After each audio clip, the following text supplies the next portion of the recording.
We'll call this monthly meeting of the Board of Commissioners to order. We'll begin with a Pledge of Allegiance led by our Commissioner Ingalls. On your feet. I pledge allegiance to the flag of the United States of America and to the republic for which it stands, one nation under God, indivisible, with liberty and justice for all. Amen. Amen. All right. Now we'll move on to public comment. Public comment cards and comments left on the county website prior to the board meeting have been compiled and made a part of the supporting materials that have been provided to the county commissioners and public for review. Only 2 periods of public comment will be taken during this meeting, once at the beginning of the board meeting and again at the end of the meeting. Public comment will not be taken on each agenda item. Public comment is limited to 3 minutes per person who leave a message on the Douglas County Public Comment phone line, 775-783-6007. Once a public comment period has been opened. Once public comment closes, the voice messages will be played to the public and the county commissioners in the order they are recorded. No more than 1 voice message public comment per person will be played during each public comment period. Douglas County's public comment phone line became available to take public comment at 1 p.m. Public comment will remain open for at least 5 minutes to allow members of the public to call or until the last caller has finished leaving a voice message on the county's public comment phone line. The board wants to encourage the respectful consideration of all views by members of the public. At this time, public comment will be taken on those items that are within the jurisdiction and control of the Board of County Commissioners. And do we have any public comment? Penzel, not at this time. So we'll leave it open for 5 minutes. It is 1:02, so at 1:07. See if we get anybody to comment.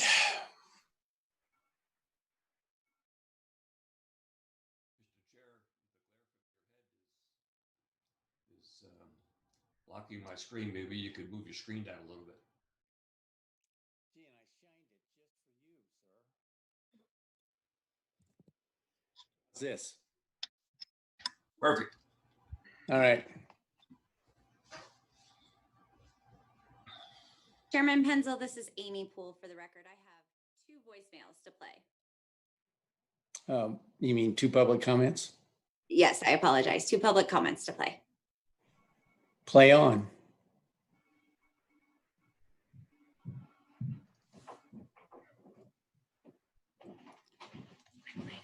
Lynn Muzzy, MUZZY.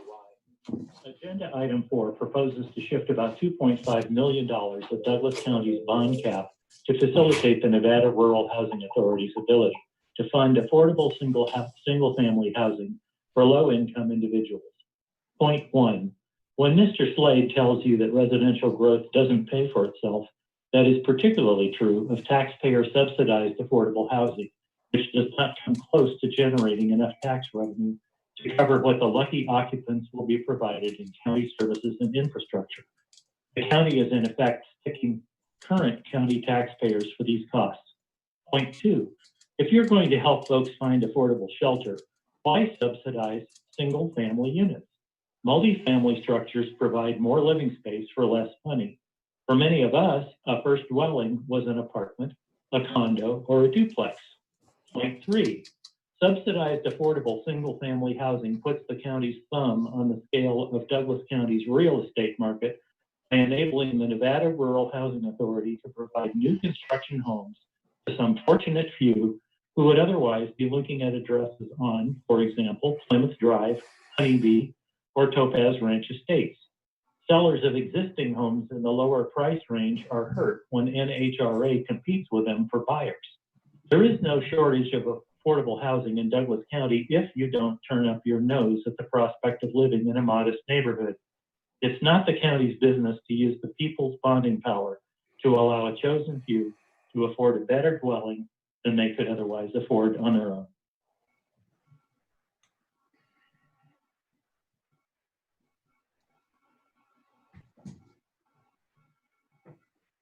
Jim Slade, SLADE. On item number 2 today, regarding the possible appointment of ballot committee members for the Douglas County Open Space Plan that will be on the election ballot in November. You may have noticed that I am one of the applicants, along with Chuck Etchgoyen and Mark Nedenreich. I'm not sure that we'll have the opportunity to speak when that item is considered, though myself and perhaps the others will be available if you have any questions for us. In case you don't, I have a few comments now. First of all, we appreciate that the board and the Planning Commission and the Farm Bureau, for that matter, all recommended unanimously that this go on the agenda. And I think it's an important issue for people that live here and good for the ag community and good for the majority of citizens who want to retain that open space and rural character as much as feasible. As I imagine you noticed also, no one has applied to write the con argument. So I guess that means there's no opposition. I worked with Jacques, Mark, Maureen Casey, and others to craft a pro argument, which we had completed a while ago, actually. If it is your decision that the clerk and deputy DA will write both the pro and con arguments, we would like to submit our pro argument to them to peruse and use as they see fit. We would also like to provide the justification for the estimated costs to taxpayers that we have come up with based on both IRS and our CFO's public information, so that the clerk and deputy DA would have that information as well. We understand that in the end, the wording and the work product will be that of the county and those that write the pro and con arguments, but we think it would be helpful for our committee to provide the pro argument that we have written and hope that that will be helpful. So we hope that you will allow this. Thank you.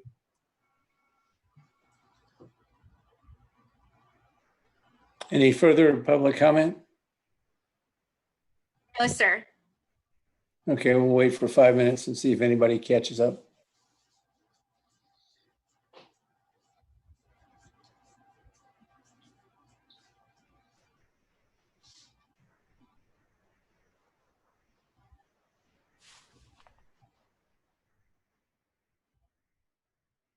We just received one additional one. I'll play it.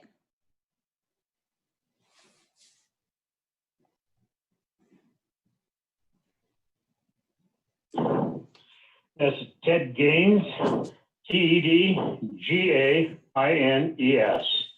Just for public comment, I had read in the paper where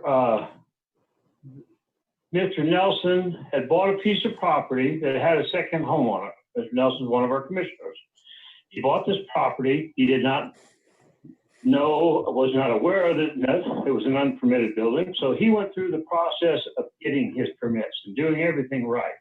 I have talked to people in the county. They have verified that for me. They were very happy with how he did it. Now let's go a step further. Mr. Lundegreen had remodeled his own house. He pulled a remodel permit and he also got a building allocation on that same house. Why, I don't know. He's in an EA flood zone. He put a septic tank in it. He's in the EA, which gives you a height. The two places down the street from him have engineered septic systems. He doesn't seem to have one.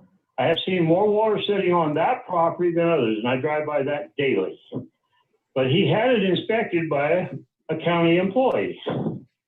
Now, your county manager deceived me, did not tell me the truth. I had a meeting with her, and she said there would be no more county people doing Mr. Lundegreen's inspections because of conflict of interest. If you want to substantiate that, Mr. Penzel or anyone else on the commissioner, just ask Mr. Ritchie. He was at that meeting along with another witness. But this septic tank got signed off by a county engineer.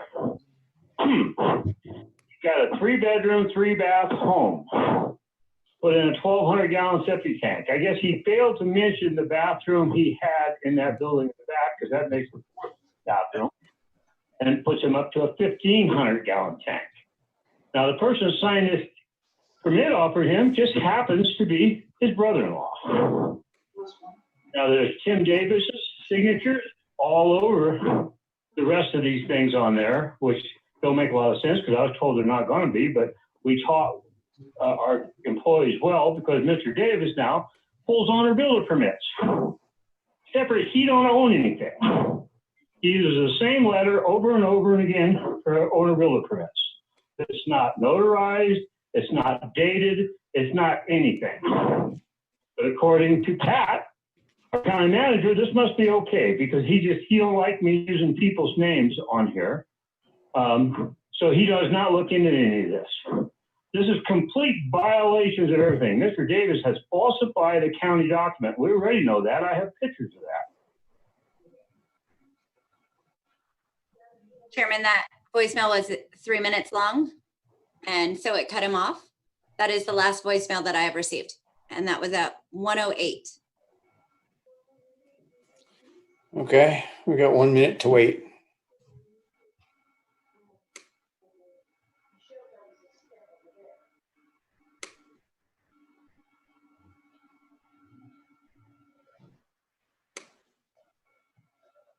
I'm sorry. We have 2 minutes to wait.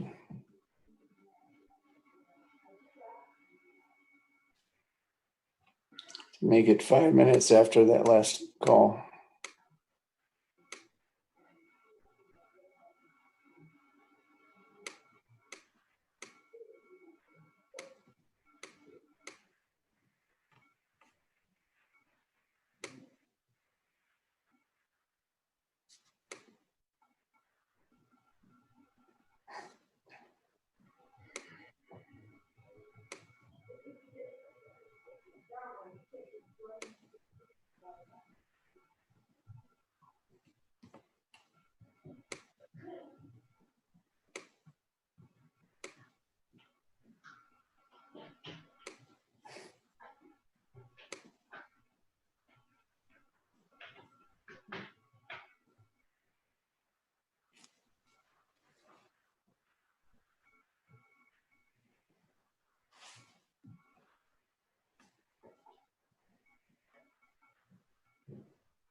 Okay, so we waited 5 minutes since the last call. Well, you have received no other public comment? No, sir. All right, we'll close public comment at this time. And we'll move to approval of the agenda. Do we have a motion? I'd move to approve today's agenda. Second. All right, so I have a motion by Commissioner Nelson and a second by Commissioner Walsh. All those in favor signify by saying aye. Aye. Aye. All right. Any nays? No nays, then the motion carries 5-0. Approval of previous minutes. We have two sets of regular minutes and a special meeting set of minutes. Everybody was at all of those. Do we have a motion on approval of the minutes? I would move to approve the regular meeting of June 4th and June 18th and the special meeting on June 19th. A second. So we have a motion by Commissioner Nelson, a second by Commissioner Rice. All those in favor signify by saying aye. Aye. Aye. All right. Any nays? No nays, the motion carries. And we have the Douglas County Award presentation, ceremonial presentation of proclamation number 2020P-066, designating the month of July 2020 as Lake Tahoe Wildfire Awareness Month. And we have Fire Marshal Todd Strong and Ann Grant is going to read the proclamation into the record. Ms. Grant? Okay. Declaring July 2020 Tahoe Wildfire Awareness Month in Douglas County, Nevada. Whereas wildfire significantly impacts Nevada's environmental, economic, and social well-being. Whereas residents of Tahoe's fire-prone communities need to accept responsibility for living in high fire hazard areas. Whereas residents must be encouraged to move from the expectation of being protected from wildfire to the understanding that they must be prepared to survive wildfire. Whereas residents that implement appropriate pre-fire activities improve the survivability of their homes during wildfire. Whereas residents must prepare to survive wildfire by ensuring proper management of vegetation surrounding the home. Now therefore be it proclaimed by the Douglas County Board of Commissioners that July 2020 is Tahoe Wildfire Awareness Month in Douglas County, Nevada. Thank you, Ms. Grant. Do you have any other comments? Well, this is, of course, Wildfire Awareness Month, and like every other organization at this time, we're having to do everything virtually. The theme for this year is Fight Fire with a Plan. Hoping that people definitely will plan to reduce any high fire hazard vegetation around their homes. Also be able to retrofit their homes to harden their homes from wildfire. Actually, more homes burn from the inside out from embers than actually burn from the direct wildfire.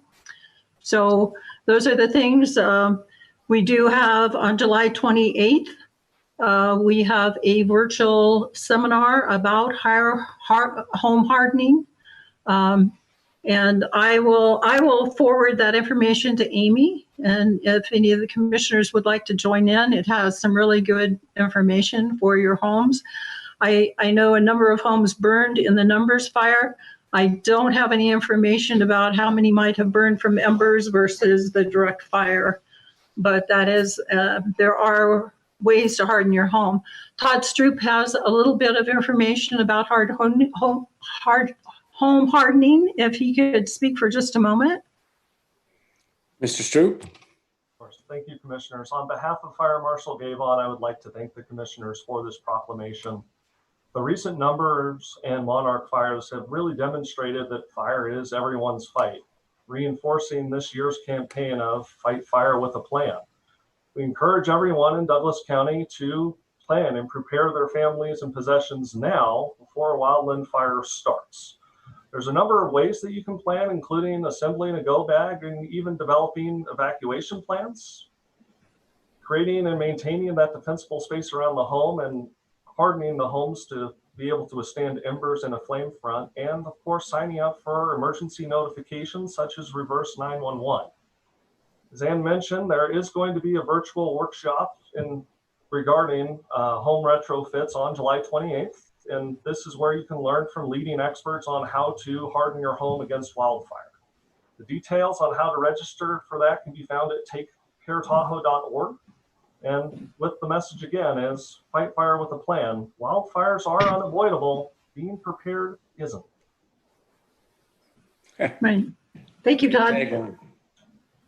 Thank you, Todd. I appreciate that. Thank you for the proclamation. I appreciate it. Certainly. And now we'll move on to the liquor board. Here, Oh, Mr. Ingles, please. two things. Hats off to all the firefighters in this Numbers fire. That's tough, mean, dirty, hard work. And you have a real adversary with a fire that size. Secondly, this commissioner brought forth building codes enforcement to comply with the WUI, like they have in Washoe County and up at the lake. And I got shot down. So this will be coming back, because I agree with you, Ms. Grant. It is very important that this is done in consortium with the builders and all the homeowners, and keeping their land clear and being aware of just how devastating these fires are. Thank you. Thanks, sir. Okay, now we'll adjourn as the Board of County Commissioners and convene as the Douglas County Liquor Board. Thank you. You're welcome.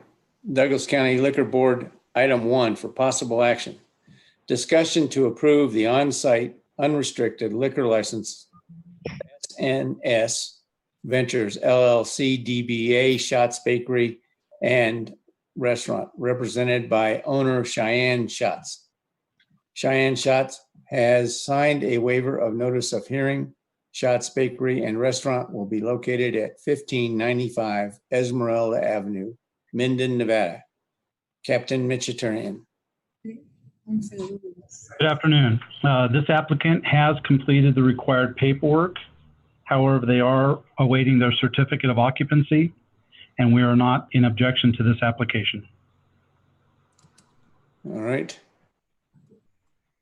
Any other comments from the board? And we would need a motion at this point. Mr. Chair, I move to approve the on-site unrestricted liquor license pending certificate of occupancy for Shots Bakery and Restaurant as presented. Okay. All right, and is the sheriff on? There he is. Okay. Yes. So we are a board consisting of 6 folks. We had a motion by Commissioner Walsh, seconded by Commissioner Nelson, correct? Okay. Any last minute comments? Hearing none, we'll call for the vote. All those in favor signify by saying aye. Aye. Any nays? No nays. The motion carries 6-0. Okay. Now we'll get back to item number 2 for possible action. Discussion to approve the on-site unrestricted retail liquor license for La Hacienda del Sazon, represented by owner Laura B. Navoa and her co-applicant Denise Munoz. Laura B. Nova and Denise Munoz have both signed a waiver of notice of hearing. La Hacienda del Sazon is located at 1685 Highway 395, Suite B, Minden, Nevada. Captain Manchurian, your presentation, sir. Yes, this applicant has completed the required paperwork. However, we are in objection to this application. During our background investigation, we discovered that the owner applicant, Laura Novoa, is not a U.S. citizen. However, the co-applicant is a U.S. citizen. It is my understanding that the applicant is available on the telephone if needed for any discussion. Actually, they're available on Zoom here. Would either of you want to make a statement? Actually, I would, if you don't mind. No, I'm asking you to. Yes, we had the liquor license before like this with both of us on it. I run the place and she owns it. Just wondering what would be the difference this time for us not to get it approved? No, where did you have the license the last time? Same restaurant, just different location. We were over by Ironwood. 758 Highway 395. Okay, and you had an on-sale license? Yes, sir. Yes, sir. Excuse me, Mr. Chair, could you mention your name, please? Yes. Yes, you. Yes. I'm Denise Munoz. Munoz. Thank you. That was close. You did good. Yeah, I wasn't sure. I was close. Thank you. Captain Coverly, Sheriff Coverly, do you have any remarks on this? I think that having Laura on the application disqualifies this application due to her residency status.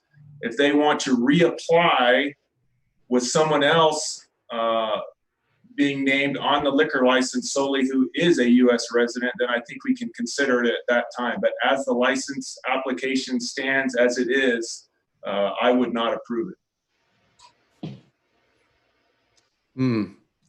So if I was on there by myself, that would be the big changer on it? Is that the route we should take? You would need to reapply, and then we would look at that application at that time. So. Okay. Because that's how it was before. I was holding the liquor license at the exact same spot. This time they asked for her name though. But like I said, we had it under that name, and then we were running the store too next to it. And the one in the store was just under my name by itself. And then when we transfer over here, it was a whole new application, a whole new fee, which we understood, but we just didn't understand what was the difference. And since we had it before. And then like I said, I was the one on there too. Yes, I understand that. It is my opinion as the sheriff and a member of the liquor board that in order to hold a liquor license in Douglas County, you should be a U.S. citizen. Okay. Yeah, and she has her papers and they've been in there for over 20 years or something. We just haven't, we're hoping we're at the final spot, but it takes a while. It does, and I understand that and empathize with you. I really do, and I appreciate that you're trying to get your citizenship, and I think that's the way to go. But until we have that, then I don't feel comfortable. I'm unwilling to approve it or to vote to approve it. Now realize I'm only one person on the board of 6. So. Yes, I understand. I understand completely. So I mean, I'll go any route that would make it easier. But I was on there again. We've never had a problem with it when we were down at the store or the restaurant. It was just a movement over here. It's a new location. That's why we had to reapply. So yeah, we had it over there for about 8 years without an incident or anything. So I mean, I'm willing to go to reapply or whatever it takes. We've just been waiting for a while, and obviously liquor in a Mexican restaurant, those margaritas are asked for a lot. Sheriff, if she reapplies, does she have to fork over another application amount fee? No, I think we can waive that fee and just correct the application or amend the application, maybe. Mr. Chair. Good. Commissioner Walsh? I would suggest that Ms. Munoz just pull her application today rather than us voting to deny it. Just pull it and then reapply. That would make sure that she doesn't have another fee. Right. Captain Vegetarian, did you have something you wanted to say? Currently, the owner is listed as owning 100% of the business. So I think that would also need to be corrected. Okay, so can she pull, I'm sorry, Mr. Ritchie? Chairman, thank you. Doug Ritchie with the District Attorney's Office. It might be helpful if they explained who Furman Vicente is, because that individual is listed as the sole manager of the LLC, which is the actual applicant. I understand the individuals have to pass background, but the actual La Hacienda del Sazon is an LLC with Furman Vicente as the manager. That should probably be cleared up as well. He manages the kitchen. Okay. I'm in the front end of the house, but we will be more specific towards that. Okay. Because he's listed as the owner of the business. No, it's Laura. Well, that might need to be corrected as well. Okay. Okay, any other comments? If not, I would suggest we're ready for a motion. They withdraw. Unless they withdraw the application to correct it. Would you prefer to have us vote on it, or would you want to withdraw your application and correct it? Oh no! What's the best route? The best route is to withdraw and then we go at it with just me on it, right? I think so. Yes. Okay. Yeah. We'll go that route. So does that mean I just go over to the courthouse and redo this thing with just me on it? Yes, Sheriff, is that correct? yes. Okay. Okay, we will Okay. do that. Okay, so you'll withdraw the application. There'll be a no vote on this. Okay, thank you. You're welcome. Is that acceptable, Mr. Ritchie?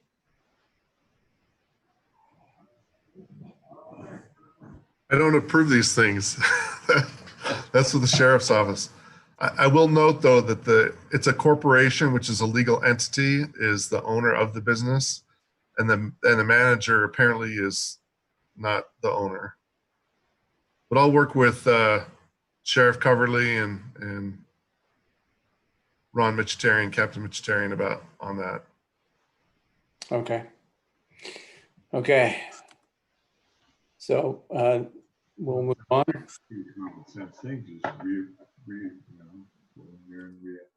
And we're going on to number 3. They have the guy in the kitchen working as the owner. And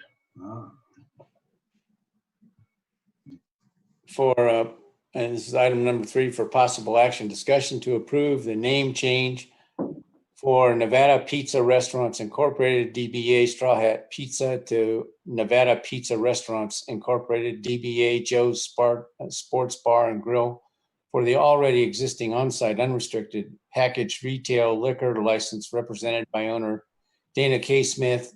Dana K. Smith has signed a waiver of notice of hearing.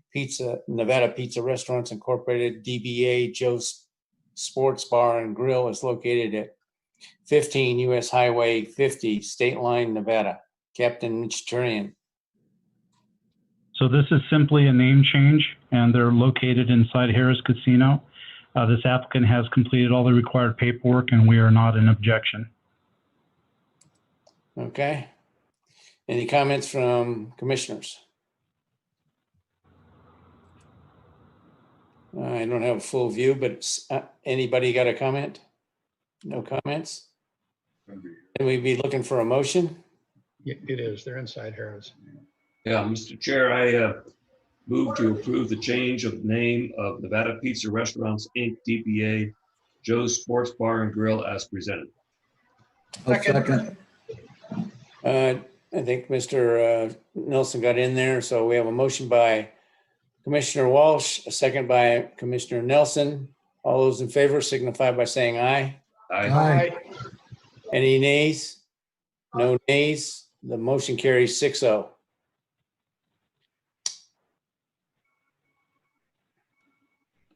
Okay, and we'll go back. We're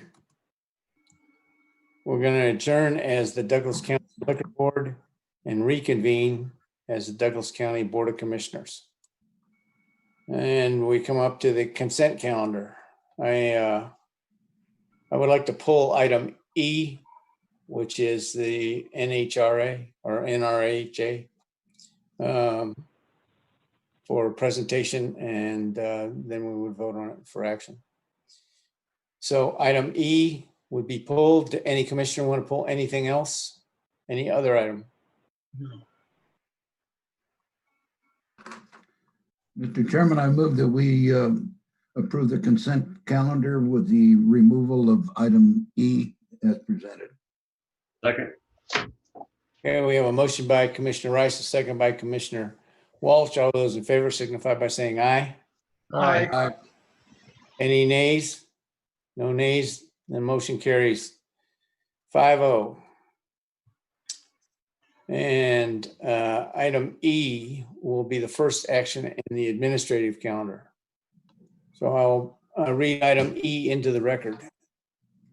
For possible action, discussion on the adoption of resolution 2020R-059, a resolution transferring Douglas County's 2020 bond cap of $2,573,307.38 to the Nevada Rural Housing Authority, NRHA, for the purpose of providing a means of financing the cost of single-family residential housing at affordable prices for persons of low and moderate income pursuant to Nevada Administrative Code NAC 348A 1.180.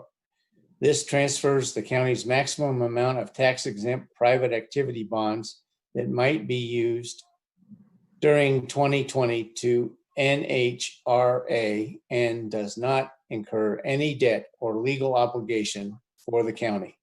Ms. Willoughby, you're on. Thank you, Terry.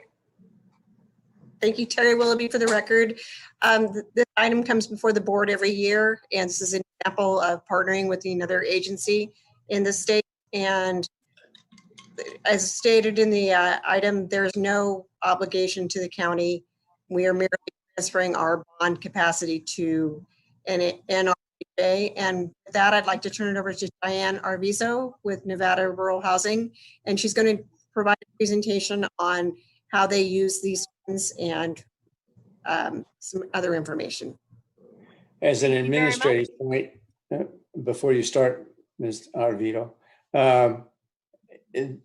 everyone should be aware that there's a supplemental to this board packet that has a presentation by NHRA, and I assume that's what you're going to go through at this point. Is that correct? Actually, no, sir. I was just going to add some additional comments to that. I figured everybody would have access to that already. Okay. I'm happy to answer any questions, though, regarding what has been added to the packet or included in the packet. Okay, well, go ahead. Okay. Thank you. Appreciate that, Mr. Chair and Commissioners. So as you already stated, my name is Diane Arvizo. I'm the Director of Homeownership Programs for the Nevada Rural Housing Authority. It's my pleasure to meet with you here today virtually, although I prefer to meet with you in person. It's been a little over a year since I sat in Douglas County's Commissioner Chambers.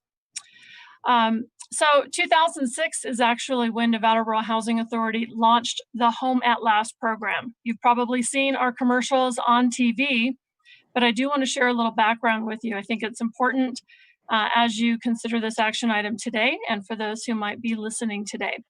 So when we launched the Home at Last program, Douglas County was with us from the beginning. Back in 2006, you transferred your unused PABC or private activity bond cap. It was about 2.4 million at that time. And our very first homeownership program helped 51 families. We've come a long way since then. So last month, we actually helped our 9,000th family.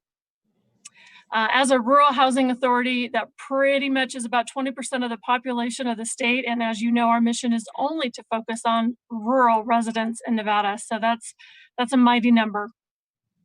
Since 2006, we have provided over 1.8 billion in affordable mortgages, 52.1 million in down payment assistance.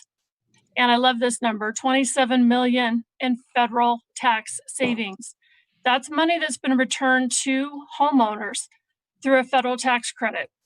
That money that's returned to the homeowners is reinvested in local communities. Nevada Rural Housing Authority has assisted 421 families in Douglas County. Today, the Nevada Rural Housing Authority is requesting Douglas County's allocation of unused private activity bond cap. Well, again, we're going to call that PABC for short because it's a mouthful. And you stated the amount, $2,573,307.38, because that's important, which we will use to continue funding the Home at Last single-family homeownership programs. NRHA pools the PABC allocations that we receive from counties and cities across Nevada to fund the Home at Last single-family programs, like the Mortgage Credit Certificate. The Mortgage Credit Certificate program, which we call the MCC, allows a qualified first-time homebuyer or veteran, does not have to be a first-time homebuyer, to claim that federal tax credit, which is equal to 20% of the mortgage interest that they pay on their mortgage every year for the life of the loan, as long as they live in the home as their primary residence. That is what helps to make affordable home ownership. The homebuyer can also use the MCC tax credit to help qualify for the home mortgage at the time that they're applying for the loan. The IRS allows the MCC estimated tax credit to be treated as additional qualifying income when they're applying for the mortgage, That helps to reduce their debt to income ratios, which is especially helpful for those who might be carrying high student loan debt. To provide a general overview of PABC, when the federal government provides the PABC allocation to Nevada each year, as you know, 50% is retained by the Nevada Department of Business and Industry, and the other 50% is allocated to the local jurisdictions based on population. The PABC that's allocated to Douglas County for 2020 must be designated to a qualified purpose by September 1st of this year, or the unused PABC is going to revert back to the Department of Business and Industry, where it's going to be used ultimately somewhere else in the state for undefined purposes that's not yet been determined by the director. Qualified purposes are such things as manufactured plants, single-family home programs, or multifamily rental projects, and similar purposes that the government considers a public good. The purpose of providing the private activity bonds is to ensure one can benefit from the tax-exempt financing. Often, the PABC allocated to local jurisdictions is too small an amount to be used by itself for the qualified purposes that I mentioned. So Nevada Rural Housing implemented the pooling strategy back in 2006 so that we could pool the unused cap with our local cities and counties that we partner with and create a substantial single-family program that can help rural Nevadans with homeownership across the state. The transfer of the PABC, as you already mentioned, does not create any obligation or debt for Douglas County. As you know, the PABC is not actual money or subsidy or a line item on your budget. By transferring the unused 2020 PABC to the Nevada Rural Housing, you will know that this year's allocation of PABC is going to be used to continue to fund the Home at Last program, which opens the door to affordable homeownership across rural Nevada. Our area of operation is defined as communities with population under 150,000. So of course, that's all of Douglas County. Douglas County has transferred $25.3 million in unused allocation since the very first year, 2006. Your return on your investment has been $88.4 million in affordable mortgages provided to Douglas County residents. So I'm here today, after sharing that with you, to answer any questions that you might have before you consider this item. Thank you. Thank you, ma'am. Questions? My pleasure. I'm sorry, I cut you off, Diane. Go ahead. Oh, I just said my pleasure. Thank you. Questions? I have a question. It involves the ad that you have on TV. And it says this loan program is eligibility extends to people whose incomes go up to $132,000 per year. It seems like a pretty high cap for somebody to get a low interest loan. Is that really what you mean? So, because normally it'd be a 30 or 40% of that would go towards a house payment. So, you know, that's a pretty big house or a very expensive house. It's a great question. So the way the income limits work for the program, the mortgage credit certificate program, which is what PABC will be funded with, funds the mortgage credit certificate. The income limits for Douglas County are actually $90,480 for a household with 2 or fewer people, or $105,560 for a household with 3 or more people. Those income limits are established through our bond council based on IRS issued income limits updated annually. So that's roughly, it's not a flat percentage, but it's roughly between like 100 and 120% of area median income in each county. So the mortgage credit certificate program is intended to help low to moderate income taxpayers. So those who have tax liability, of course, because it's a tax credit. The down payment assistance program, which is not a federally funded program in any way. There's no taxpayer funding involved in the down payment assistance program. We generate our own revenue to fund that program. That program has income limits of $116,000 for our government loan programs, which is FHA, VA, and USDA. And then our conventional loan limit is 135,000, and that's for Fannie Mae loans only. The reason why we go up to 135,000 is because we have to establish a statewide loan income limit. And so the higher income earning counties where like mines are, and they earn a higher wage, that's going to pretty much dictate the higher income. And their conforming loan limits for conventional loans are significantly higher. So very few people really fall into that category, but technically the loan limit for down payment assistance is up to 135,000 if you were getting a conventional loan. And then one other question, and that is, it's often referred to as bond cap. From our standpoint, our bond cap is 10% of our assessed value. Is this bond cap part of that bond cap, or is this some other bond cap? And how, I think part of the problem that we run into with this is it's considered a bond cap, or it's called a bond cap, but it's really not affecting our bond cap at all. And this cap is approved through Congress. So this comes from the federal government, and it's allocated each year based on a state's population. So Nevada receives a relatively small amount compared to other states like New York and California. So in Nevada, we receive about 320 million for the entire state.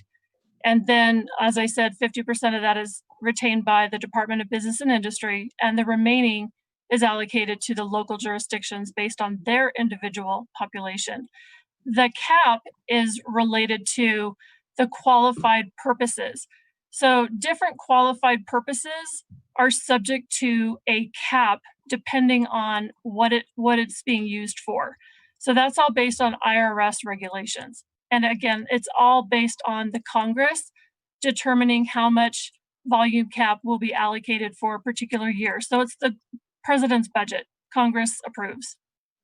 I would recommend that you entitle this federal bond cap to distinguish it from county bond cap. The official term is private activity bond cap. You might have heard in the national news about a year ago, there was some brouhaha at the federal level about whether private activity bond cap would continue to be funded through the federal budget. And of course, then it did remain. So it's always a contentious issue. We don't know how long private activity bond cap will remain. It's pretty stable right now. We have up till 3 years. Once we receive bond cap, we can use the cap for up to 3 years. So there's no guarantee down the road whether bond cap will continue to be part of the federal government's plan. It can be wiped during any administration at any time. I'm just offering a way to differentiate it from county finances by saying federal bond cap or some federal program, or relating it on the federal level as opposed to the county level. That's a good point. I think technically I would consider it state bond cap because the federal government issues it to the state. And then this, as long as you take it out of the county in terms of. Yeah. Ms. Willoughby, you had a question or comment? Yeah, I just wanted to comment that we will certainly, Terry Willoughby for the record, we will certainly add that information to the next agenda item so it will be clear in the backup. Yeah, it sounds like it's a worthwhile program, and it's just all we're voting on if we approve this is to allow the state's bond cap to be used by you instead of us. Is that correct? It is the allocation that Douglas County received for their portion, and you don't have another application or an applicant requesting use of it. If you don't assign it to somebody or transfer it to an entity for use by September 1st, it will revert back to the state. So you get temporary possession of it, basically from April until September 1st. If you have an applicant who has a project, say somebody wants to build a multifamily housing project in your community, they can apply for that cap, in which case we will not request you to make a transfer. We will not compete for your cap. If there is another applicant in line for it, we support that. It's only when there is not any activity making a request for that we would then come in and ask for your unused cap. In most cases, it's not being used in the local jurisdictions. And you would know it if it is, because the developer would come to you and ask for it. Okay, that's the question I was going to ask. Commissioner Ingles, do you have a question? Yes, sir. Go Thank ahead. you. Diane, you mentioned that your program gets involved with the veterans. Do you work through the VA? Do you work through these various veterans organizations like we have WAVE here in the county? How do you work with that? That's an excellent question. I'm very thrilled that you asked. As a military mama of 2 active duty military children. Well, I think with your sons, because Commissioner Penzel and I were both in Vietnam, and we know what they're up against. Thank you for your service. Appreciate that very much. My son is in the Army, my daughter's in the Air Force. So You won't hold that against her. I don't hold it against her either. So the way that we are involved with the local veteran organizations is mostly through our Housing Choice Voucher program. So we administer many VASH vouchers for veterans. And we also own and operate the Richards Crossing facility in Carson City, which you may have heard about, which gives veterans preference for homeless veterans for permanent housing. So once they have housing there, they can live there for the remainder of their life should they choose to. And of course, we issue assistance vouchers to veterans that they can use to subsidize their rent wherever they are living indefinitely. For our program, we offer if they're getting a VA loan, they can get an interest rate of 2.75% for a 30-year mortgage. If they are using their VA eligibility to get a home loan. So that's very beneficial. They usually like to have that. So for the mortgage credit certificate, if they're a taxpayer, we give the mortgage credit certificate to them at no cost. We waive the fee. There's normally a $795 fee, and we waive that for all veterans and active duty and National Guard service personnel. Thank you. Thank you. Thank you. And thank you for doing that too.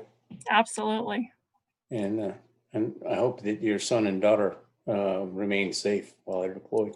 Thank you very much. Thank you for your presentation. Commissioner Nelson. Yeah, I just want to say as a realtor, I've used this program probably 10 times in the last 17 years. And it helps a lot for people, especially with the advantage of the tax issue to qualify. It helps with people that are just on the verge of maybe not qualifying, getting over that hump. And I think that's one of the better uses for this. It does help a lot, and it's a good program. And I think it's one that's worth having here in Douglas County for sure. Thank you very much for adding that. I will just add for the record that our housing finance agency, Nevada Rural Housing, and the Home at Last program is one of the highest performing home ownership programs in the nation. We've won several awards. We have below national average delinquency rates. Our borrowers are highly deserving homeowners. Those who work hard to get into homeownership are very successful. These are not people that should not be in homeownership. They've worked hard, they have good credit, they pay their bills, they pay their rent. So we're very proud and honored to be able to help them into homeownership. And I just want to thank you for your role in helping them on the realtor side of things. Okay. Let's vote. All right. Any other comments? Seeing none, we'll be looking for a motion. Mr. Chair, I move to adopt resolution 2020-R-059 as presented. Second. We have a motion by Commissioner Walsh, a second by Commissioner Nelson. All those in favor signify by saying aye. Aye. Any nays? No nays. thank you very much, Ms. Avezo, for being over here, and we appreciate all that you do for this program and the people in it. Thank you very much today. I hope you all stay very healthy and well, and I hope to see you in person next time. God bless your kids. Diane, are they deployed right now? No, one has returned from a deployment, so yay, and is going to give me my first grandchild. So yay! So thank you. Don't let him become a Marine. That's all.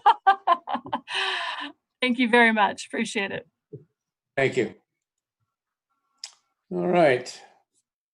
We'll move on to the administrative calendar.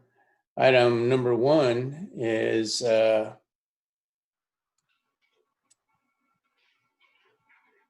presentation only. And this is by our good friend Ed James for presentation only. Presentation by the Carson Water Subconservancy District on the water supply picture, quote unquote, for the Carson River watershed. Mr. James. Thank you, Mr. Chairman, Commissioners. Today, I want to give you an update of kind of the water picture that we have for the Carson watershed. I try to do this every 18 months or so to all the communities. Really, it's just giving you an overview. You guys understand your water situation in Douglas County. What I try to do is give you a broader perspective of what the entire watershed looks like. If there have any specific questions about Douglas County, it might be more appropriate with your staff because I know the details. What I hope to do is give you an overview of groundwater levels throughout the watershed, kind of the health of the watershed, talk about the groundwater production in the different groundwater basins, look at the municipal water use that's been occurring over the years, talk about stream flow along the Carson River, and then kind of summary of water issues that we're dealing with. And we're hoping to start talking about those in more details. So with that, I'm going to share my presentation. Hopefully everyone can see this. All right, so, oops.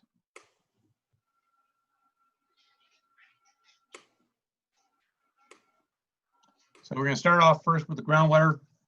And these groundwater levels there are several hundred groundwater wells that we've looked at.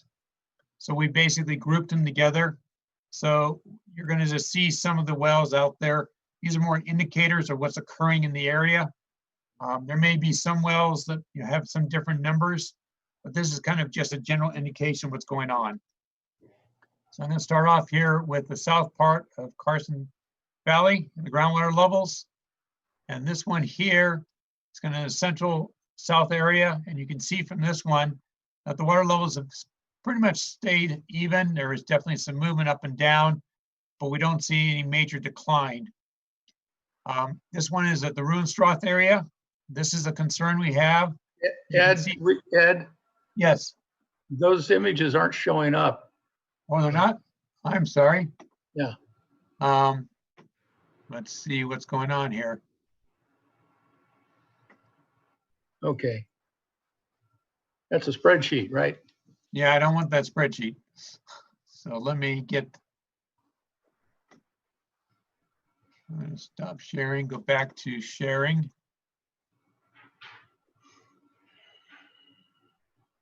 Okay. Not that one either. I don't know why it didn't work. Hang on for 1 second. Bear with me.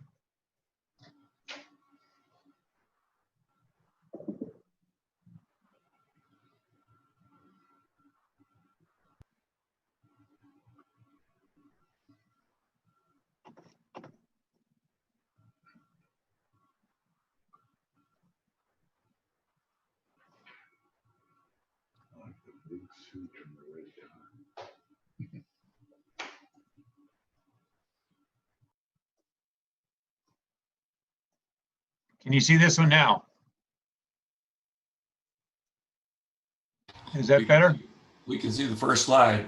Okay, yeah, it's just your great. first slide, Ed. Right, okay, thank you.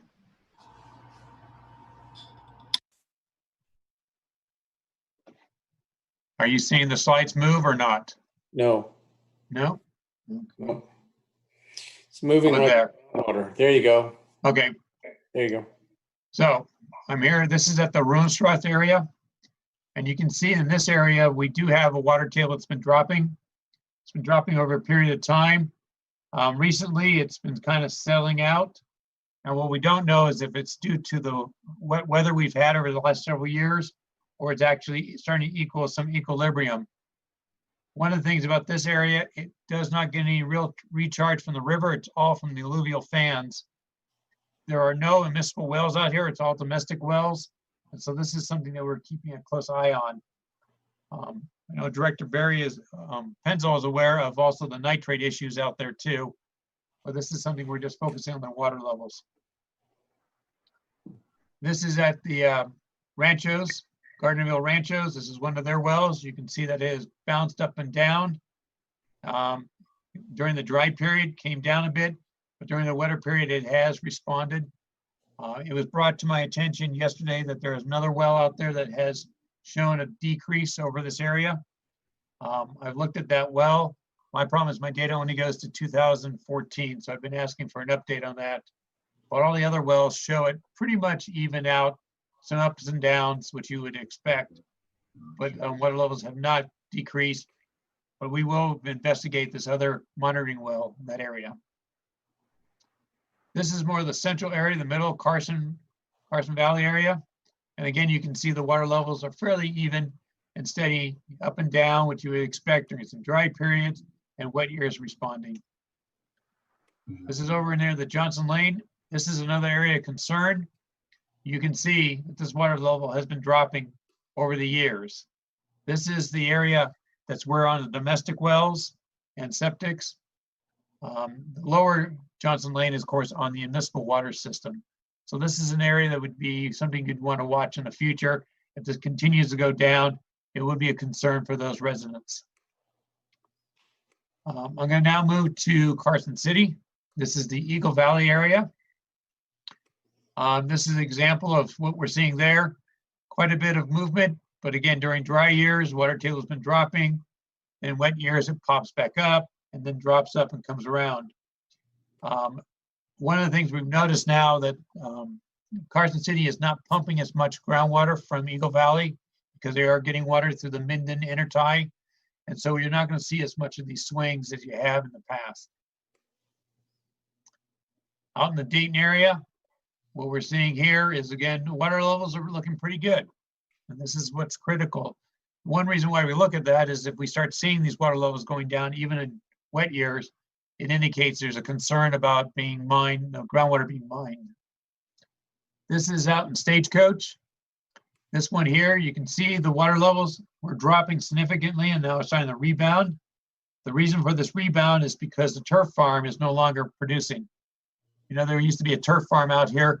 They were pumping a lot of water and it was actually mining the groundwater basin. They have stopped operations, or they have a small operation now. And so you can actually see a rebounding effect out in that area. There's a few other wells we've been looking. One reason why we're looking at Stagecoach is because as we start looking at future recharge or storage facilities, this aquifer may be a good candidate in the future.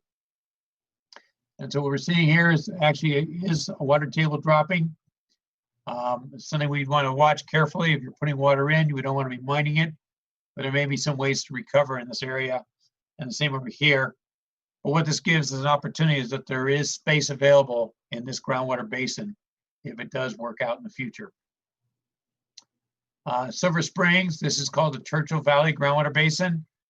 And basically, you can see during the dry years, the water levels drop, does respond, and then these wet years, it comes back. So even out in Silver Springs, the water levels look in very good shape. In Churchill County, it's called the Carson Desert Groundwater Basin. What I'm going to focus on is the basalt aquifer, which is where the city of Fallon, the Air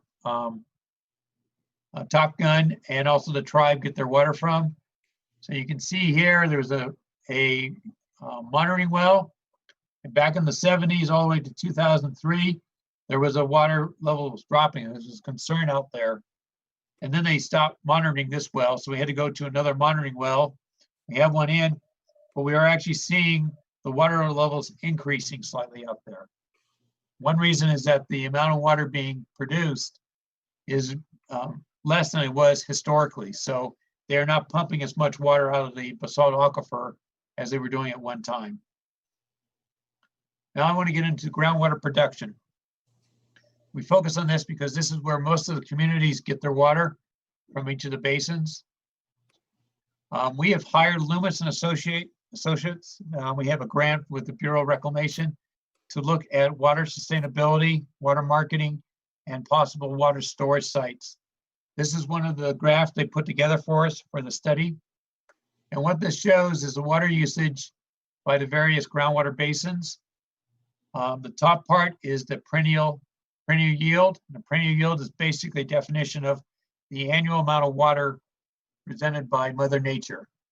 I don't know if that's always the best indicator of how much water is available, and I'll talk about a little more why about that. But at this point, you can just see the different numbers. You can see that the perennial yield is roughly about 49,000 in Carson Valley. And you can see how much is used by irrigation and the municipal water districts. You have some domestic use and other use. These numbers are an average of the last 5 years. So these are an average of a 5-year period. When you go to Eagle Valley, you have what they call the perennial yield of 49, but a system yield. And the system yield was established by the state engineer because they also can recharge Ash and Kings Canyon, which helps the water supply picture in that community. They are real close to their perennial yield, but way below their system yield on their water supply. When you move out to Dayton Valley, you have perennial yield. There was a new study done, so now they give us a range from 8,000 to 20,000, depending on the year. They're running about 8,000, so again, they're within that perennial yield numbers. They do have some irrigation. Again, that fluctuates as we get into more based on a dry year or wet year from the farmers, and then your municipal use. Churchill Valley, this is Silver Springs area. They have a perennial yield of 1,600, but they're using over 2,500 acre feet. So they are above the perennial yield. And I want to point out that the biggest user in there is domestic wells. They probably use close to 1,500. So the rest use less than 1,000 acre feet. So domestic wells is a big user. Now, under Nevada water law, you do not need to get a water right for a domestic well, but domestic wells do use water. And this is a calculation that the state engineer uses. Then we get into the Carson Desert, which is the Churchill County area. You can see that the perennial yield is only 2,500, but they use almost over 17,000. Now, the reason why there's not a big issue out there is because of all the agriculture.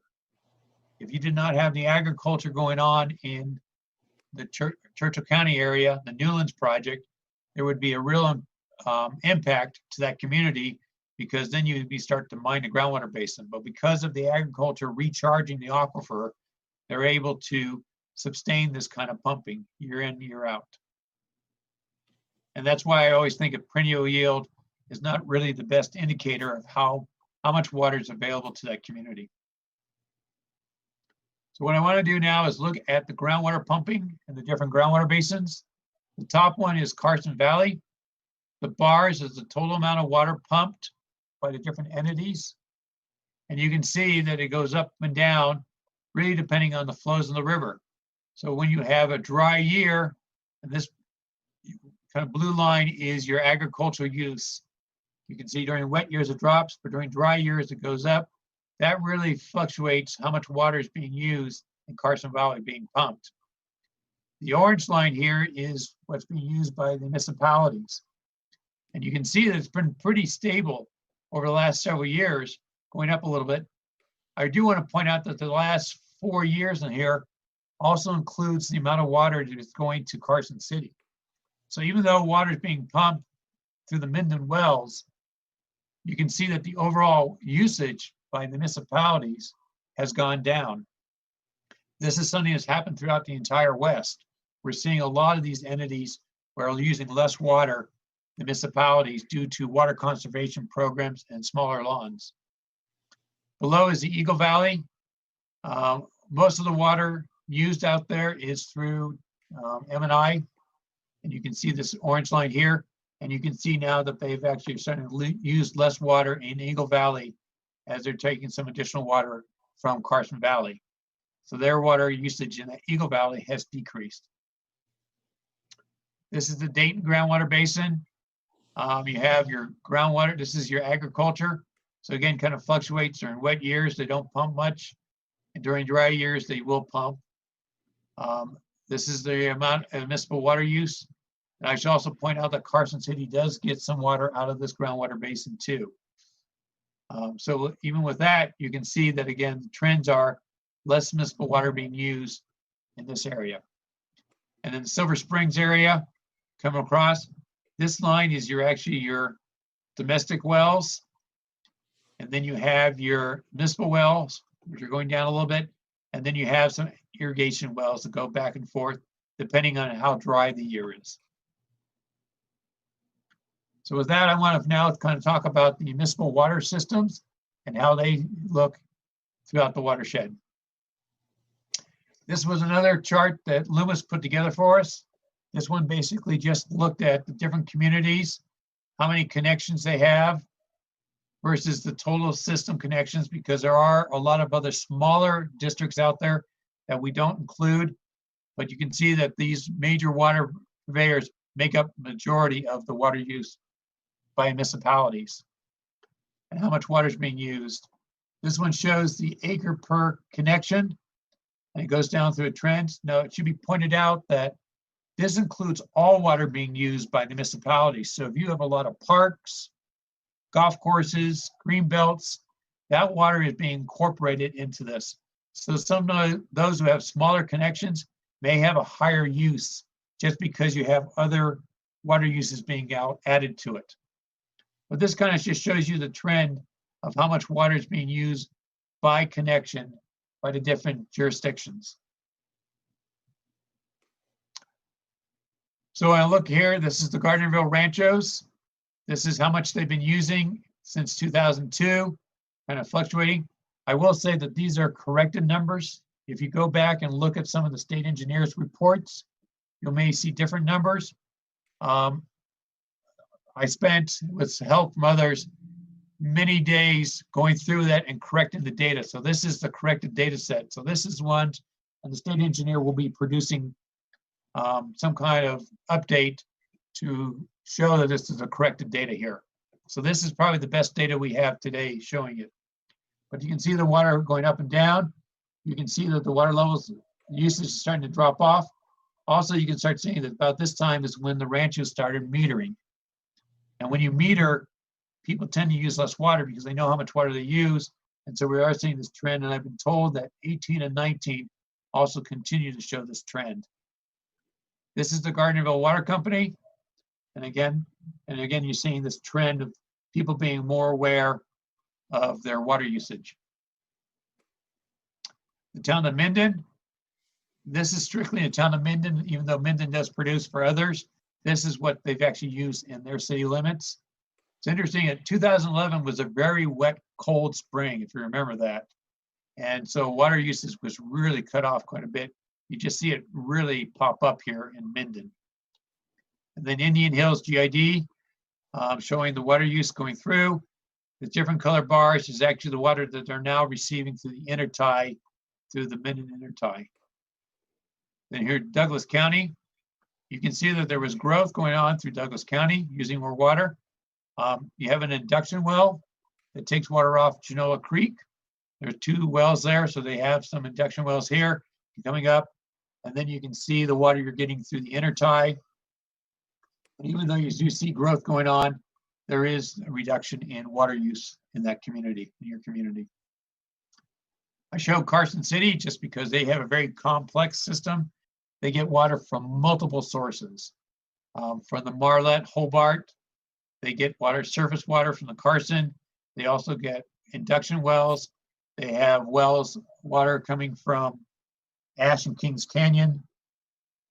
And then the different groundwater basins, Eagle Valley, Carson Valley, and Dayton Valley. So they have quite a bit of different sources, but you can see that their trends are also showing a reduction of water use in that community.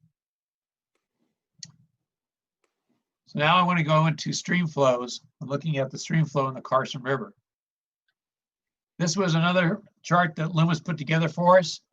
And what they were doing was looking at what's happening through the Carson River watershed.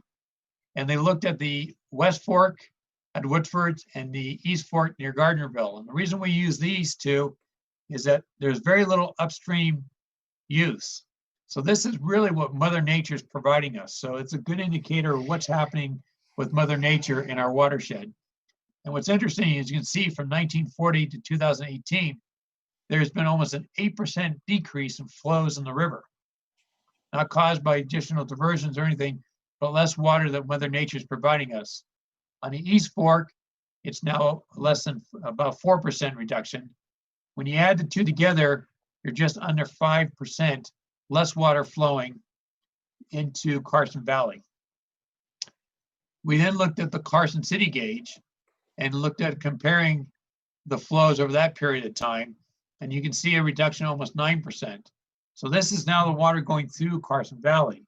So as the water moves through, we are seeing more water consumed, which makes sense because if you're in irrigation or agriculture, water is being consumed out of the system.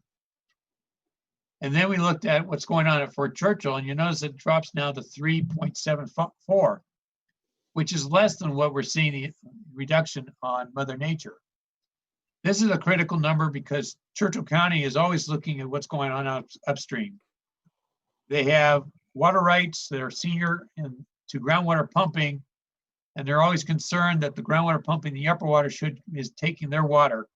And so we've been looking at this to make sure that they are still receiving their water and not being adversely affected. And this chart seems to indicate that today they are still actually receiving more water than they have historically. So what we have here is a gauge, and I've been looking at this numbers. And what I did was I took the Carson City gauge and I minus what was coming from the East and West Fork.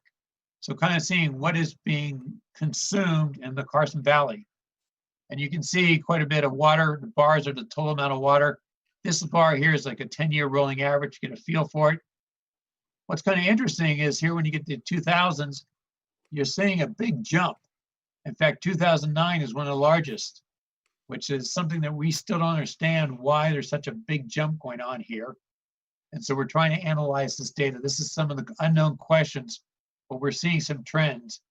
I thought at first maybe we have some gauge errors because there are some issues with the gauges, but they don't, even with the gauge errors calculated, it doesn't show or justify or shows these big changes here. So we are seeing some changes over the years that we haven't seen historically, which is probably why we're seeing more water being consumed. Now, when you look at Fort Churchill minus the Carson gauge, you'll see early on there was a lot more water going on being used, and you don't even see that trend up here. You see some of it, but not as much. So there's been a lot of changes occurring in this lower watershed. So we looked at groundwater pumping. So what we started looking at is Carson River diversions. And this is basically how much water is being diverted for agriculture through the Carson Valley. And this information came from the Federal Water Master. The problem with this data is that they don't measure all the ditches. In fact, they only measure about 30% of the ditches. So we're trying to get some trends to see if there's some issues or some things happening here. Data does go back beyond 2001, but it's inconsistent data set. So we're trying to if we can fill that data set in to look at that more closely. When you get to the lower Carson River, they do meter almost every ditch coming out of lower Carson. And you can see that a lot of the ditches over the years have been drying up, and the trend line is showing this. So we are seeing almost a 20,000 acre foot reduction in diversions out of the Carson River, which is helping offset any kind of groundwater pumping that may be occurring along the Carson that goes back into Churchill County. So last one I want to do is that we are hoping to hold a workshop in the near future. We're trying to struggle with how you do a virtual workshop, but we realize that there's a lot of water issues that need to be discussed, not only in the Carson watershed, but also with the state. And when I talked with the state, they indicated that since we have an infrastructure in place, that maybe we be the guinea pigs to try that. I call it basically the punching bag. We can see how we do. But look at some of the issues, talking about surface and groundwater interactions, paper water versus wet water. This is a real critical issue, not in your area as much, but in Silver Springs area, they have probably 10 times the amount of paper water as they do wet water. And how are you going to deal with it? This is really something that the state's going to be struggling throughout the entire state of Nevada. How do you really want to look at how much water is really available? Is it a perennial yield? Do you look at recharge? How do you calculate those? We also know that the state's doing a big study in the Humboldt River. On the Humboldt, the lower part, the Lovelock people were suing the upper part because the upper watershed is pumping a lot of groundwater and they're not seeing the flow and the surface water coming down to their use. They're a senior right compared to the groundwater users. And so they're asking the state to figure out how they're going to deal with these groundwater pumping and the impacts. The outcome of this could have an impact throughout the entire state of Nevada. So this is something that we are watching closely. So this is a fairly quick and dirty overview of what's going on. If there are any questions, I'm willing to answer at this time.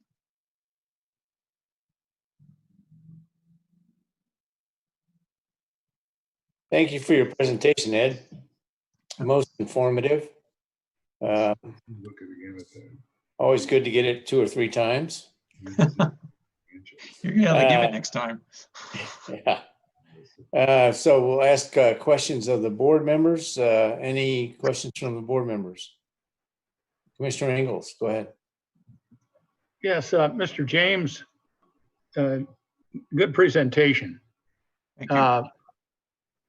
This is a legal question you may not have the answer to, but I keep hearing one thing or another in regard to water rights, that there are more water rights than there is water. You've talked about that.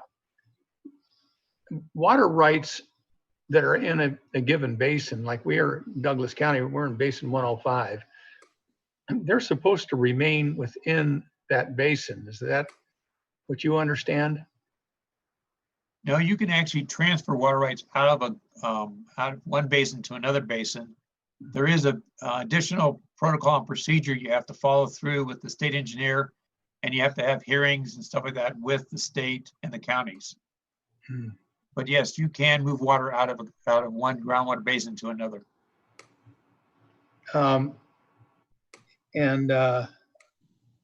The data that was just presented, it doesn't incorporate a year like this year. It's pretty dry.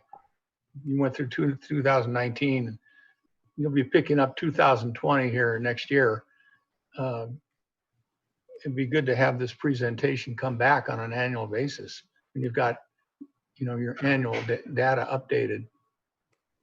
We can do that. I try to do it every year. I don't want to bore you guys with the same information, but 2014 and 15 was actually a very dry year too. And you can actually see, so I would expect because of this dry year, you're going to see more groundwater pumping this year in Douglas County because of the ranchers will need the water.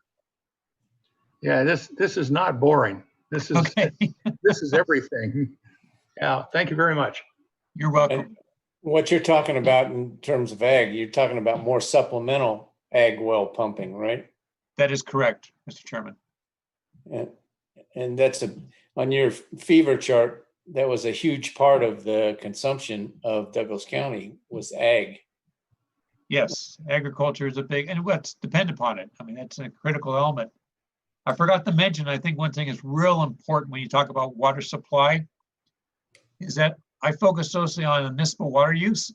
But one of the things that we do at CWSD, and I know it's important to Douglas County too, is not just the water that's going to M&I, it's also water that's for agriculture and the environment. It's real important that you balance those resources, because if you take one to the other, you're going to have an adverse impact not only in the environment and agriculture, but the lifestyle in Douglas County. So it's important, and I know I've heard this over the years I've been here, that lifestyle and keeping the Carson Valley green is critical. And so when we start talking about water resources, remember there's a lot of water out there, but you have to balance and share those with other resource users out there. Yeah, one of our continual discussions is how much water is out there. last night when we were talking about this, we were talking about being able to relate it to the number of people. And so that you would have some equality, but then you're going to have, the algorithm is going to have to account for a whole lot of different things that are not equal from county to county. For instance, number of people, EDUs, that kind of thing. So when you talk about, having a water summit, if you will, or whatever it is that you were really looking at, are you looking at pointing towards regionalizing this? Are you looking at some way to get people all on the same sheet of music? We have a dedicated rights, what they call a will serve, and in some cases we assign, and I know Brad last night disagreed with this, but that's true. The quality that's used by the state engineer, particularly after the issues in Pahrump or Nye County, he was talking about a half acre foot per residence. And in some cases we use an acre foot per residence.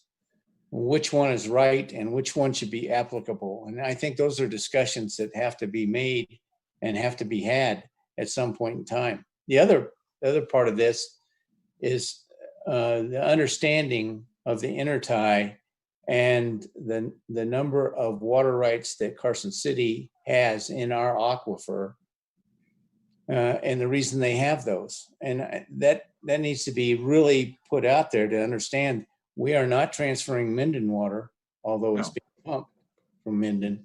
It is Carson City's water. And they're paying, correct. And they're paying for that privilege in the pipeline. But all of those things need to be accounted for in any of these discussions.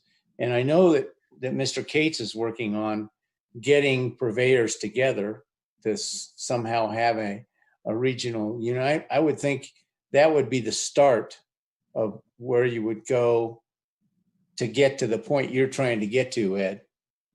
And I know that each of us, and I'm talking to us in terms of counties that are along the river, have various and sundry things that are really important to us. And last night I thought it was really interesting that the Carson Water Subconservancy District actually started with just 3 counties. That's correct. And now we have 7. And, how do they all get along? And it's amazing through the CWSD how well they get along. And I attribute that really to the way you work with everybody in each of the counties, Ed. Well, I appreciate that. Thank you. Well, I thank you. I think we're at the base level. Something that the other commissioners that aren't on the CWSD didn't hear in that report was that in 1988, when they had one of the first meetings of the folks, the group, and we're talking about water, they were forecasting the population. Yes, very large numbers. Yeah, it was 125,000 people in Douglas County by 2040. Yeah, it was not even close. No, that's not going to happen. And I think again, back then the focus was more on building dams, and so you have to have more water resources and more people to justify a lot of those.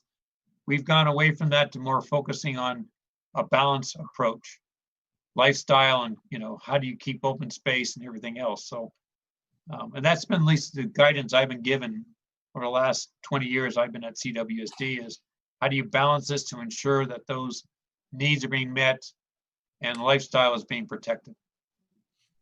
Yeah, and as a practical matter, building a dam is almost close to the impossible at this point in time. I would agree. All right. Other questions by commissioners? Comments? I just have a comment, Ed. It appeared that even though the population is increasing, the actual consumption is decreasing, municipal consumption. Is that correct? That is correct. this is actually a phenomenon happening all over the entire West. Look at Clark County. You know, originally I thought they had to go up to the eastern Nevada to get water to meet their growth. And now they realize they don't. And they've actually decreased and yet their population has grown, you know, quite a bit over the years. So this is something as I gave this presentation to Carson City, things you will notice is that people have been taking out lawns, making smaller lots. Water prices have gone up, so people use less water. So all these are basically reducing the demand of water that was once historically thought there. It's a kind of different mindset than 20 years ago when I started the field, actually. I started more than 20 years ago, but I've been here. So I think you're seeing a lot of changes going on about being aware about the water resources and how critical they are and not wasting resources. And I think you're seeing people really stepping up to that. Yeah, you hit the nail on the head. You said smaller lots. People are thinking about that, and I think that's an important thing for us to realize here in Douglas County. Thank you, Ed. If Commissioner Nelson. Ed, the perennial recharge, I've seen that number 49,000 acre feet of quite a bit. And can you tell me exactly where that number came from and why it seems to be pretty steady? Yeah, I would, that one came probably a study that was done by USGS. I want to say in, I don't know, 70s or something. It's on the state engineer's website. There was another study done by the USGS, I want to say 10 years ago, and they came back with a range of 35,000 to 56,000. So they have a range now in there. And again, with the problem with perennial yield is how much is really falling naturally occurring and that's being consumed by the native plants. And when you have a river going right through the middle of your, you know, valley, it doesn't really work as well. And that's why I think if agriculture is what keeps your groundwater basins recharged, if you were to lose your agriculture, you would have some real issues in some of your areas. I mean, look at the example of Johnson Lane and the Roonstrasse area where you don't have agriculture recharging. So agriculture is a real partner and a critical element in keeping the water tables high and healthy in your area. Very good. Also, as far as paper water rights, I've heard that there's somewhere around 100,000 acre feet of water rights on paper, but we're about 50,000 on actual. Is that right? And your paper water rights, this question was asked in Carson too, because everyone has some paper water rights. The question is, are you pumping your paper water rights? And you guys are not. The only one that's dealing with that is probably Silver Springs. A lot of your water rights, when you look at on the books, as 100,000 is supplemental water rights.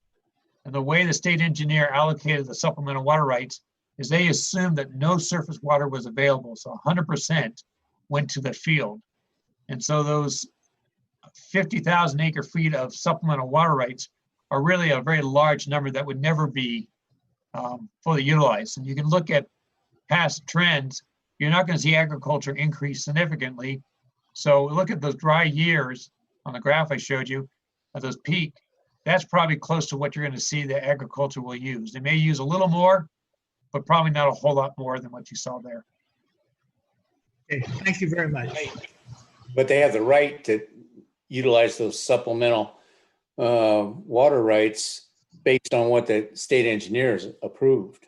Right. Yeah, but they can only use them once the river goes down. I mean, so right. as And long as he has to tell them that they can use it.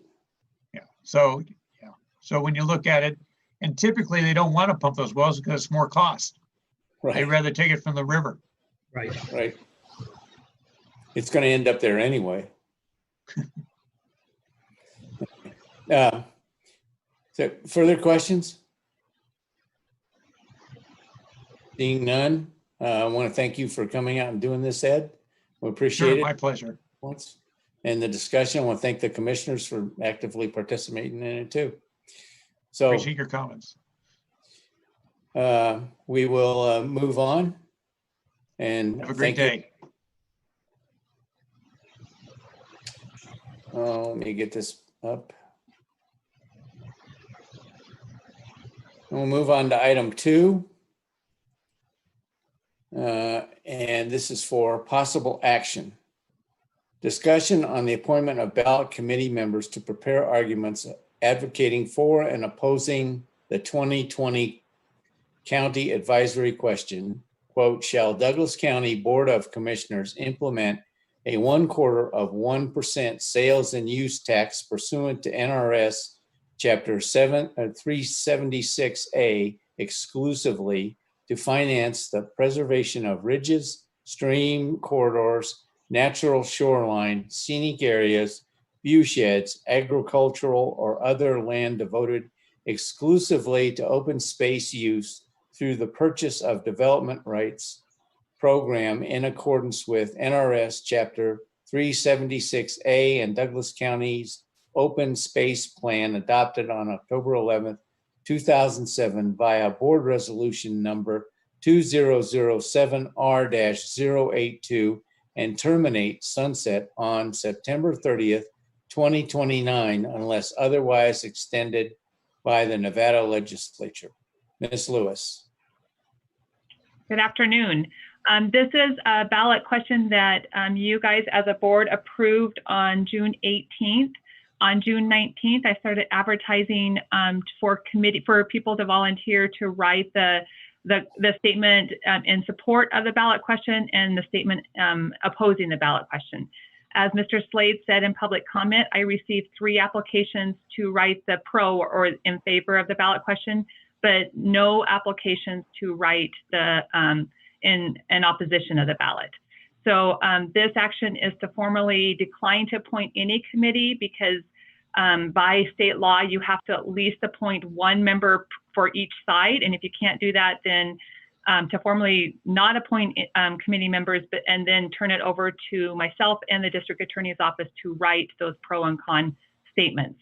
And this is similar to the same action that you took for the diesel tax ballot question that's going to the ballot in November. Right. Questions from board members? I just have a comment. Good. I was just going to say, going back to Mr. Slade's comments, can they, those 3 folks provide recommended verbiage to you and the district attorney? I know that they had made that comment to me too, that they had already had pre-written or worked on that pro comment or statement, and I'd be happy to take that and use whatever we can from it. Yes. Okay. Commissioner Ingalls or Commissioner Walsh, which one? I just wanted to make a comment that I think you'd get some very sage advice from Mr. Etchergoyen Slade and Ned and Rip on advocating for this. They're free to write, I would think. Commissioner Ingalls. Go ahead, sir. You're on mute. On mute, John. Can you hear me now? Okay. Mr. James just spoke about how vital the open space is to the Carson watershed. And this is part of the reason for going forth in this endeavor. So, Mr. Ritchie, is your office ready to write the reason that we shouldn't get this through? It'd make you real popular.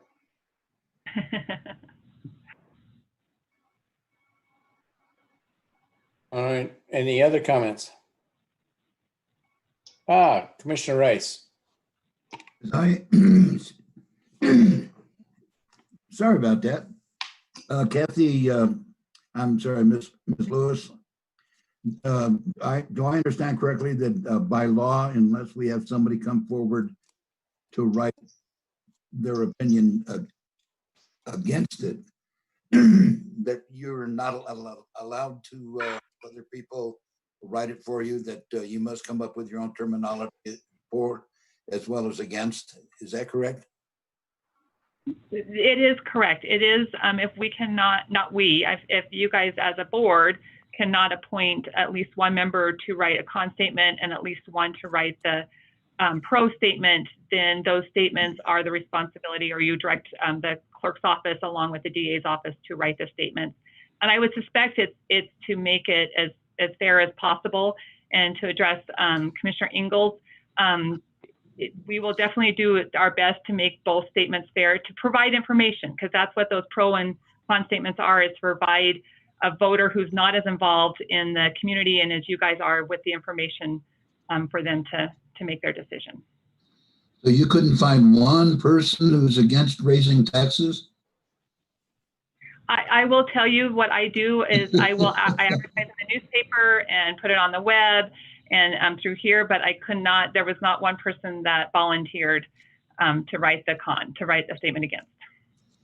So the onus is on you. Yes. Have a good time. One thing is, as I was reading it in the record, that kind of popped up in my mind is this affects only the valley areas. It does not affect the TRPA controlled areas, does it? I don't know, Mr. Ritchie, if you have an answer to that. I know it would be on the sales tax for the whole county, regardless of where you live, but I'm not sure. Yeah. But the open space and everything that's designated at the lake is within the area plans, which have been approved by the TRPA.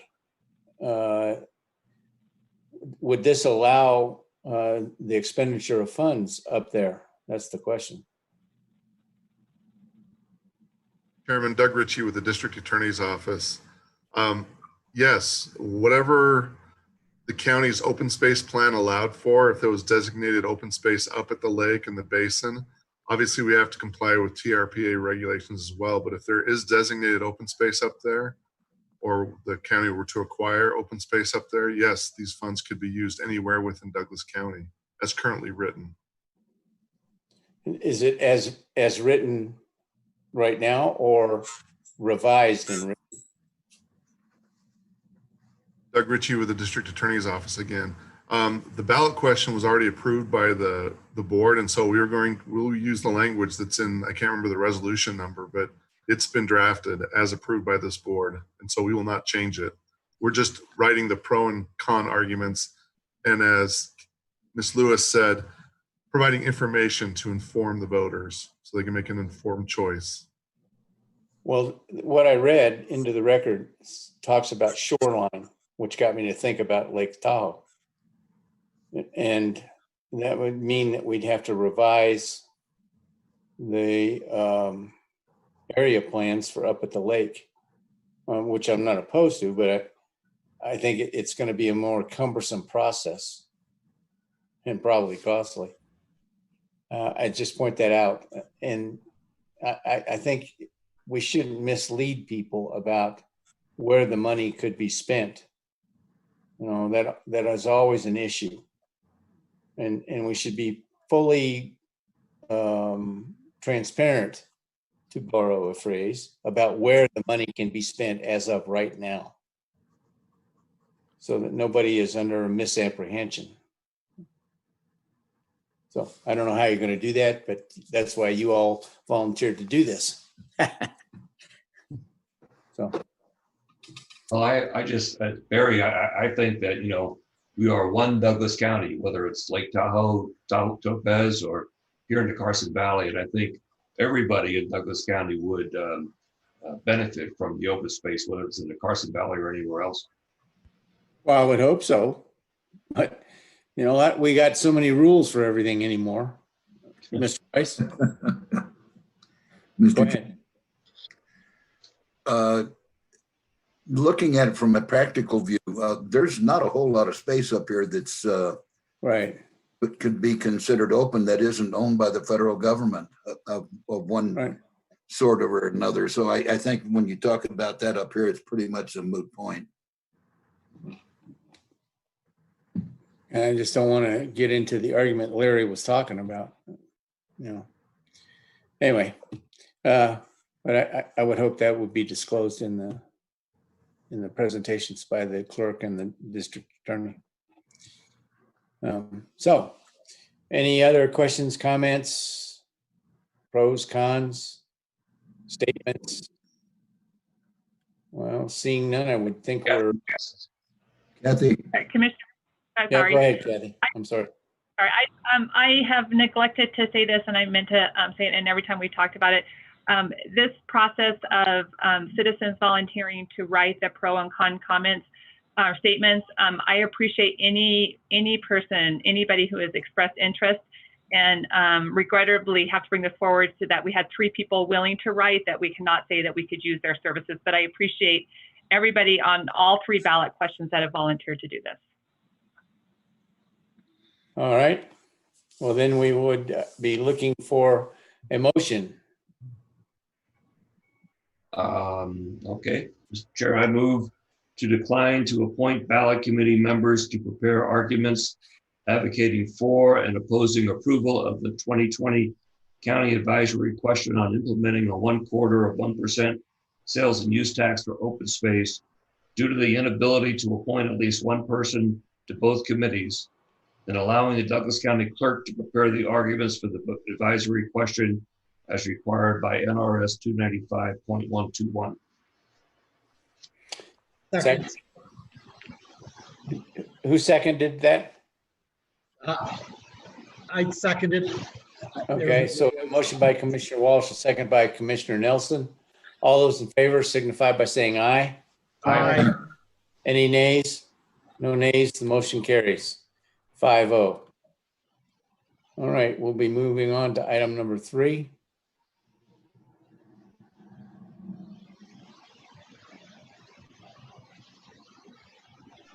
For possible action, discussion to approve amendment number 2 to the June 7th, 2019 contract with Interlighter de Lamas and Associates, ADL, in an amount not to exceed $22,500 to provide permitting and renewal administration services for vacation home rental properties within Douglas County, and authorize the Community Development Director to sign amendment number 2. Mr. Dallaire. Thank you, Chairman Penzel and fellow commissioners. This is a contract for community development to enter in with HDL. As you know, and in the backup materials, we have our finance department had entered into a contract with HDL to do the TOT reporting and collections, and then the amendment extended. The amendment number 1 extended that service of TOT collections to VHRs as well. And now we're looking at utilizing HDL services from the community development side for issuing of those permits, and also the renewals of those permits for vacation home rentals within Douglas County. And that's what this contract is about. The $22,500 is an estimate based on 1,500 units. Right now, I don't want to scare you with that number. It's just a plan. We don't know what the future holds for VHRs at this point, but we are just planning for that and budgeting for it accordingly. But right now, it's going to be basically they'll charge us $15 for the permit collection process, and currently we have staff dealing with that. We still have to do the inspections with the fire department. The fire department is boots on the ground at each site. HDL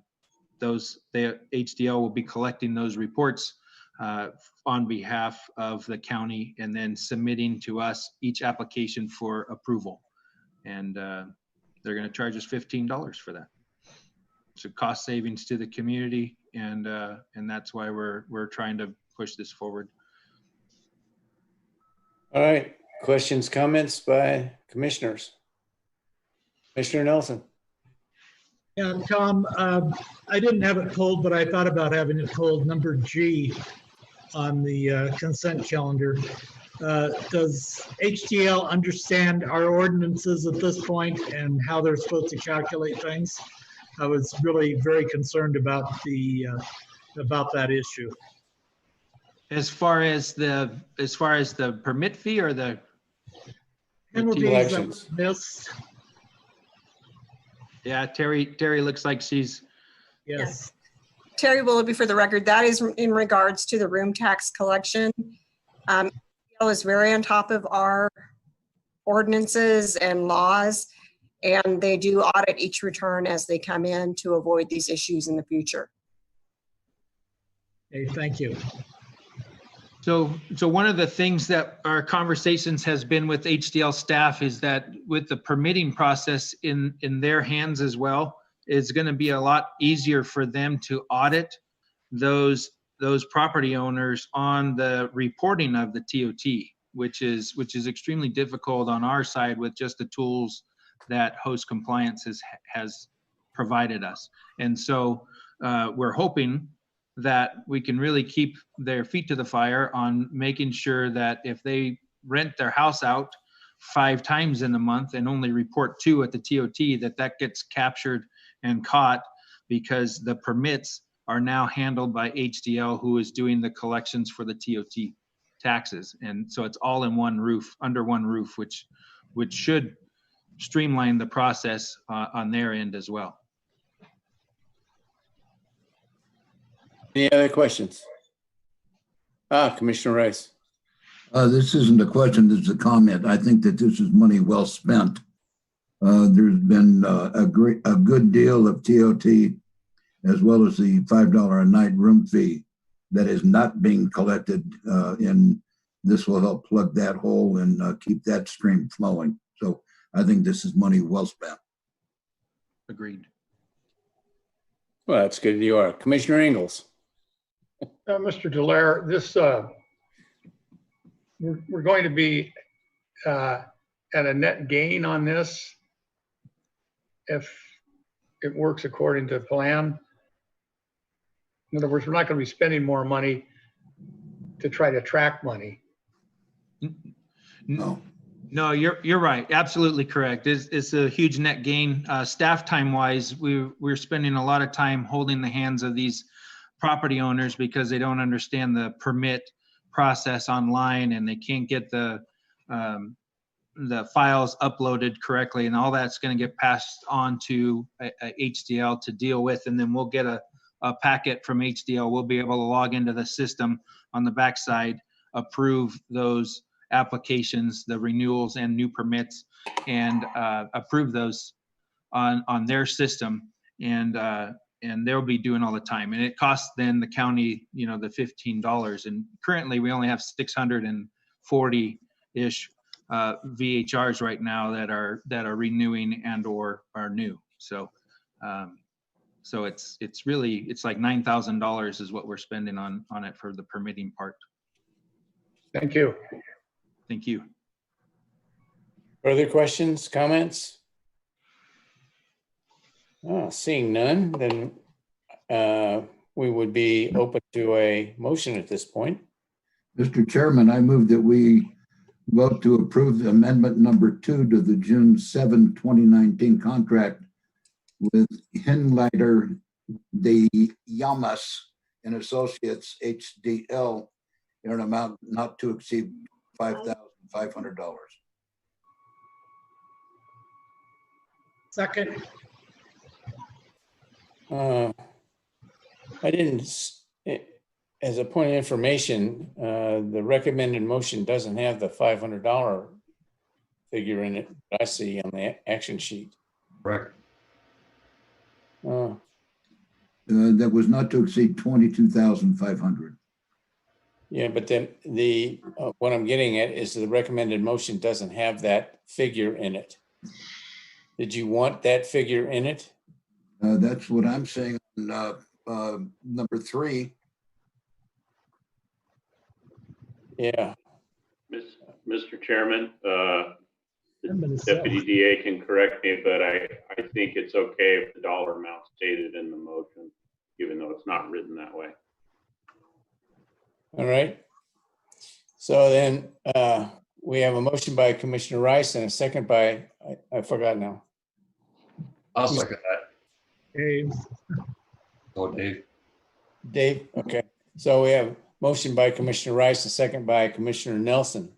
All those in favor signify by saying aye. Aye. Any nays? No nays. Okay, I think it's Can we appropriate. can we take a break here? I got a dark cloud Yeah. over. I have a dark cloud over my house. I got to go shut some windows. So can we take a break? Yeah, that's what I was going to say is I think it's appropriate to take a break at this point and watch out for the lightning. Yeah.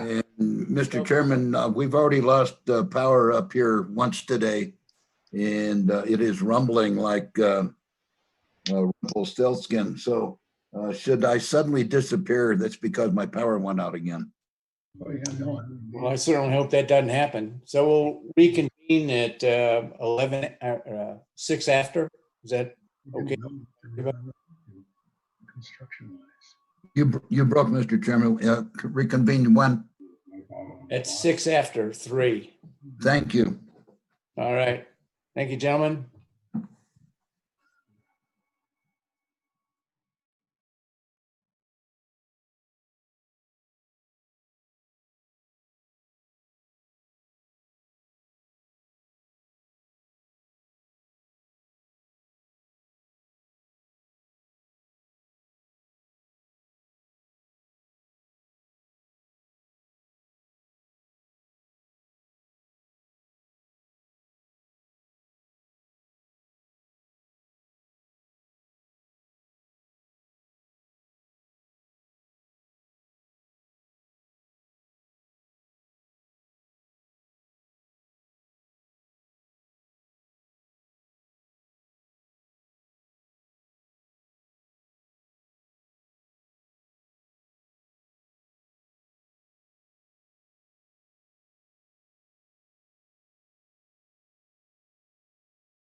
You want to make sure you're muted.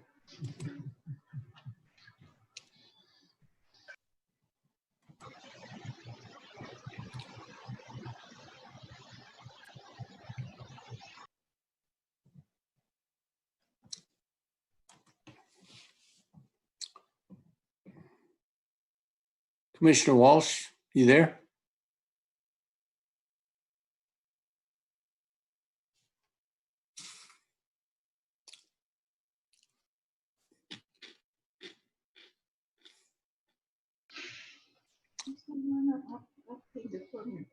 Hmm? Who's the one in the second row by Nelson? Everybody just sitting there with Case.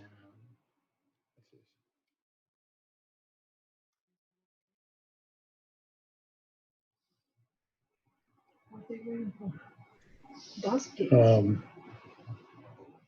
hasn't come back yet.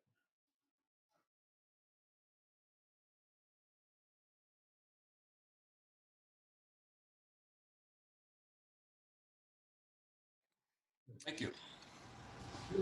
All right, let the record reflect. All 5 commissioners have reconvened. We'll move on to item 4, the presentation. Only presentation of the monthly update to the Board of County Commissioners on major county revenue sources and economic indicators. It's the first monthly one. Miss Willoughby.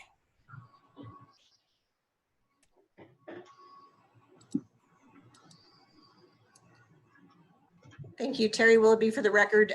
This, as you noted, is the first report as requested by the board of monthly economic indicators and our revenue progress through the fiscal year. This is basically to establish a baseline, so we have comparative data going forward as we progress through the fiscal year, but you will be seeing this report every month at the second meeting of the board. And I will be including other information such as building permit in the next report. But I'd be happy to take any questions. It's pretty self-explanatory. Some of the data is not readily available, like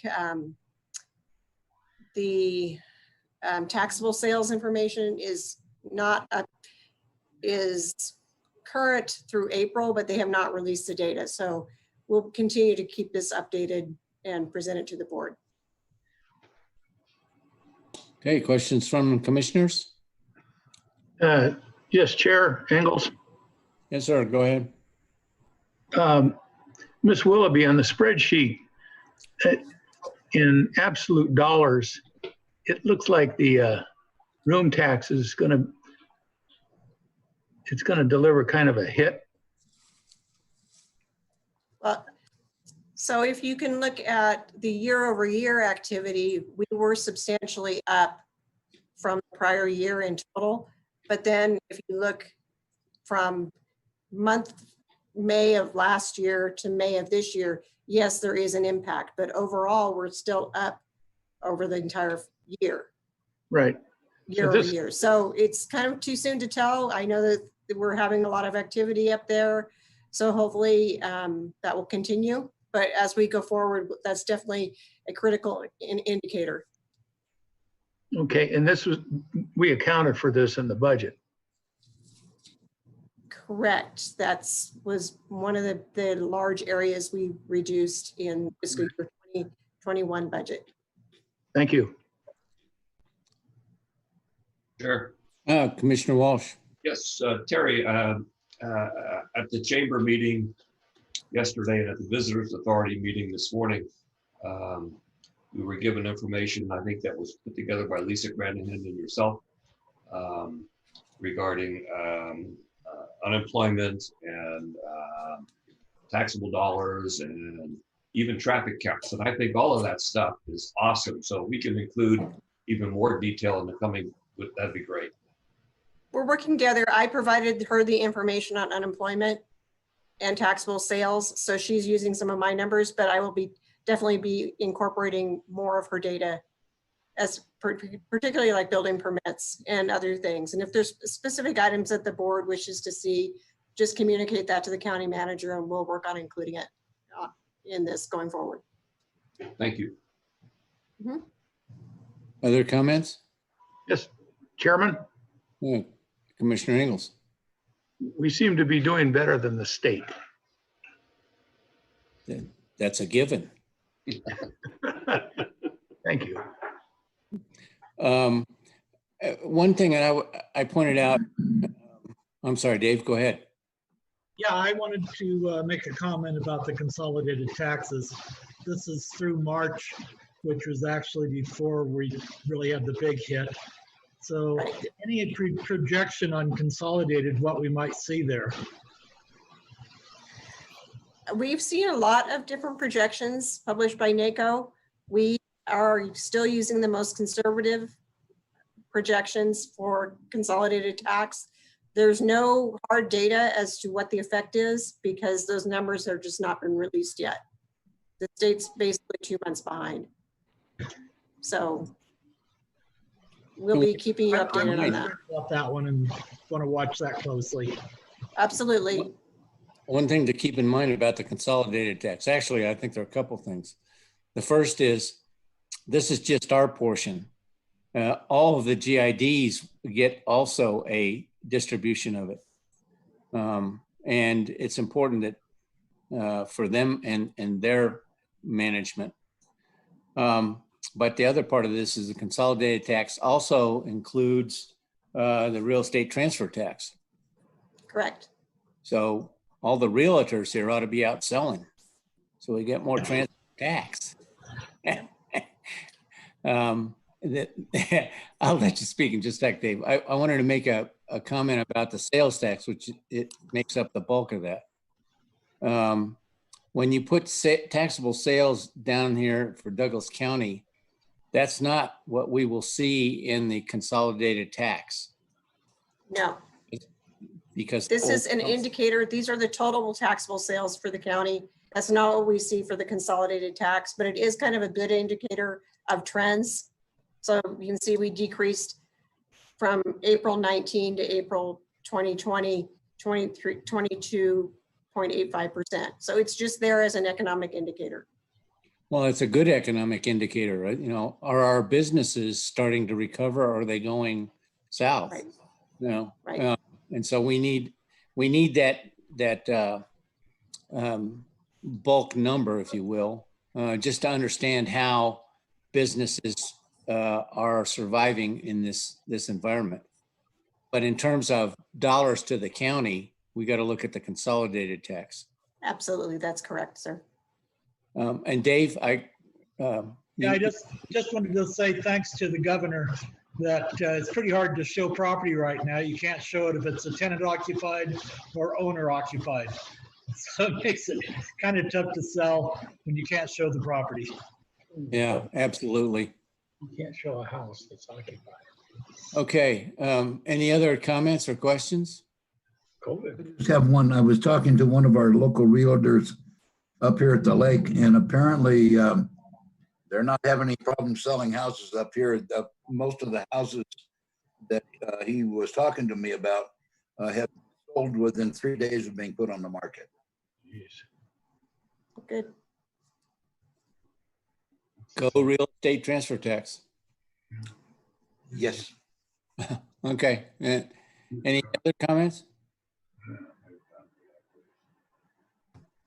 Okay. Well, thank you for the presentation. I think because it's 2 months behind and we know that we had a good June, or at least June was trending up, it'll be interesting to see what the next monthly report says. And of course, if you could get some of those reports a little more within the time frame, because we're going to be up and down monthly, I think. I can only report what's I know. being reported by the state. So I'm trying to get it. I even checked before it was posted to see if I could update anything, and there wasn't anything more current. So. Well, thank you for doing that. That's good to know too. Yes, sir, Mr. Ingles. Miss Willoughby, do you ever hear of a guy, the great Karnak? Karnak the Magnificent. Karnak the Magnificent. Yes, from the Johnny Carson show. Yes. Right. we need somebody like that to be able to forecast what's going on, and you still wouldn't know. That's, yeah. I Okay. like being conservative, sorry. No, you're doing fine. You're in the right county for that. You, whether it's good or bad, Miss Willoughby, you're gonna know what the numbers are, and that's what's important. So I'm trying. It's like chasing cats right now, but we're trying. Thank you. that's right. Mr. Cates, what was the answer? It was blank. Okay. All right. Any other questions, comments, frivolity, or merriment? Seeing none, we'll move on to the next item. And thank you for the presentation. This will be an internal audit update. And so let me read it in. For possible action, discussion to review the internal audit program activities for fiscal year 2019-20 and approve proposed fiscal year 2020-21 internal audit program. Ms. Willoughby, Mr. Steranka, and Moss Adams. I think that's Mr. Steranka from Moss Adams. Thank you, Terry Willoughby, for the record. We wanted to bring this to you. This was committee and approved for the board to review and approve. It's an update on the activities in the internal audit program that occurred over the last fiscal year. A discussion of the cash handling program that was one of the 3 internal audit programs for 1920. And we will discuss the proposed plan for fiscal year 21 internal audit program. And that part will be, and that's for your approval. And with that, I'll turn it over to Mark Steranka of Moss Adams. Thank you. Thanks, Terry. Mr. Chair, other members of the board, thank you for your time. Mark Steranka with Moss Adams. We serve as your outsourced internal auditor. So we're going to try to expeditiously cover the 3 items Terry mentioned. They're items 5A, B, and C, starting on page 372 of your packet. So I'm going to cover the first one, and Haley Garcia from our firm is going to cover the second one, and then I'll come back and talk to you about the third. So the first is just an update from the work performed in the last fiscal year. You can see on page 372, 6 primary categories. The first of which was presented to you in December of 2019, which was the internal controls review. We recently completed the cash handling internal controls testing report, which Haley will be summarizing for you. Permitting efficiency study, which you've already heard a little bit about, I believe, in your last board meeting. And then we provided continued support to the county on policy development, because that's one of the sort of, I'll say, strategic initiatives of internal audit and finance and moving that forward. We prepared the fiscal year 2021 internal audit plan recommendations, which I'll be covering also, item 3. And then we continue to administer the ethics hotline. So completed all the projects that were part of the program for this past fiscal year. Everything went smoothly, no hitches. I think we learned lots of good stuff and have lots of good information to share in terms of deliverables. I'm happy to answer any questions you might have. If you don't, I'll hand it off to Haley to give you a brief summary of the cash handling internal controls testing report. But we'll just take a quick pause, see if there are any questions. Any questions from anybody? All right, we'll move on now. All right, take it away, Haley. Okay, so I'll be going over at a high level the executive summary from the cash handling report. That report starts on page 373 of your packet. Given that I'm going to do kind of a high level summary, I'll start on page 375, which is where that executive summary is.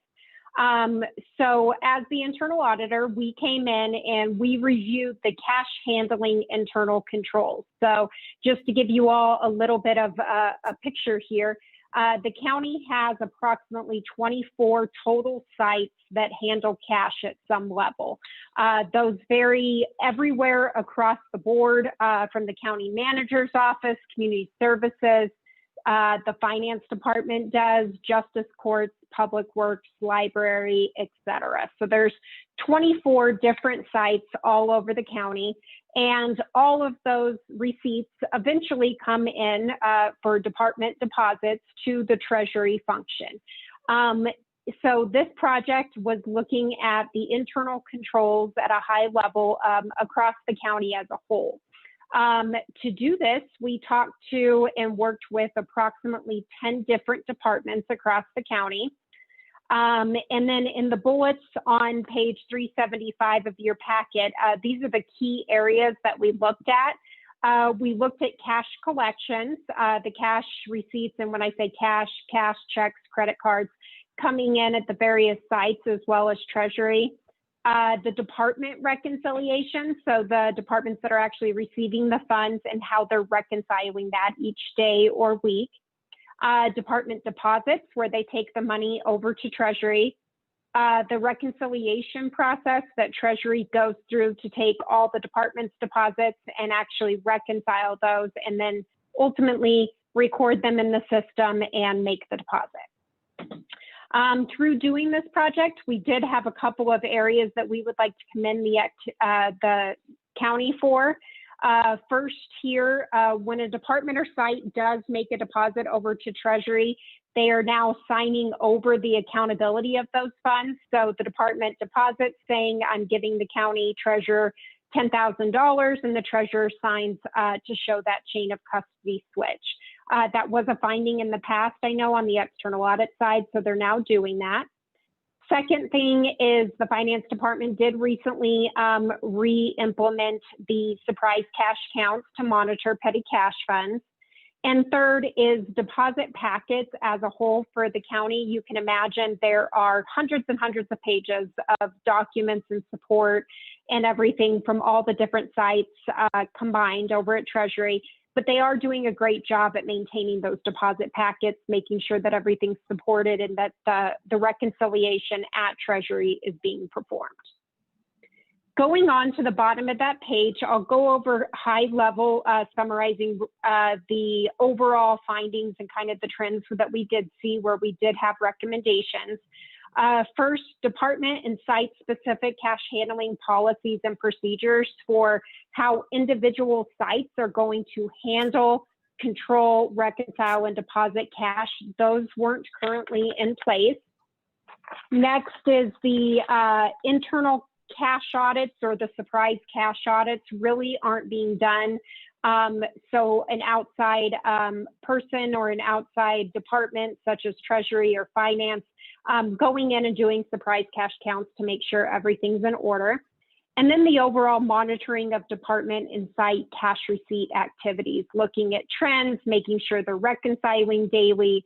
Some of those things, there was some area for improvement on there.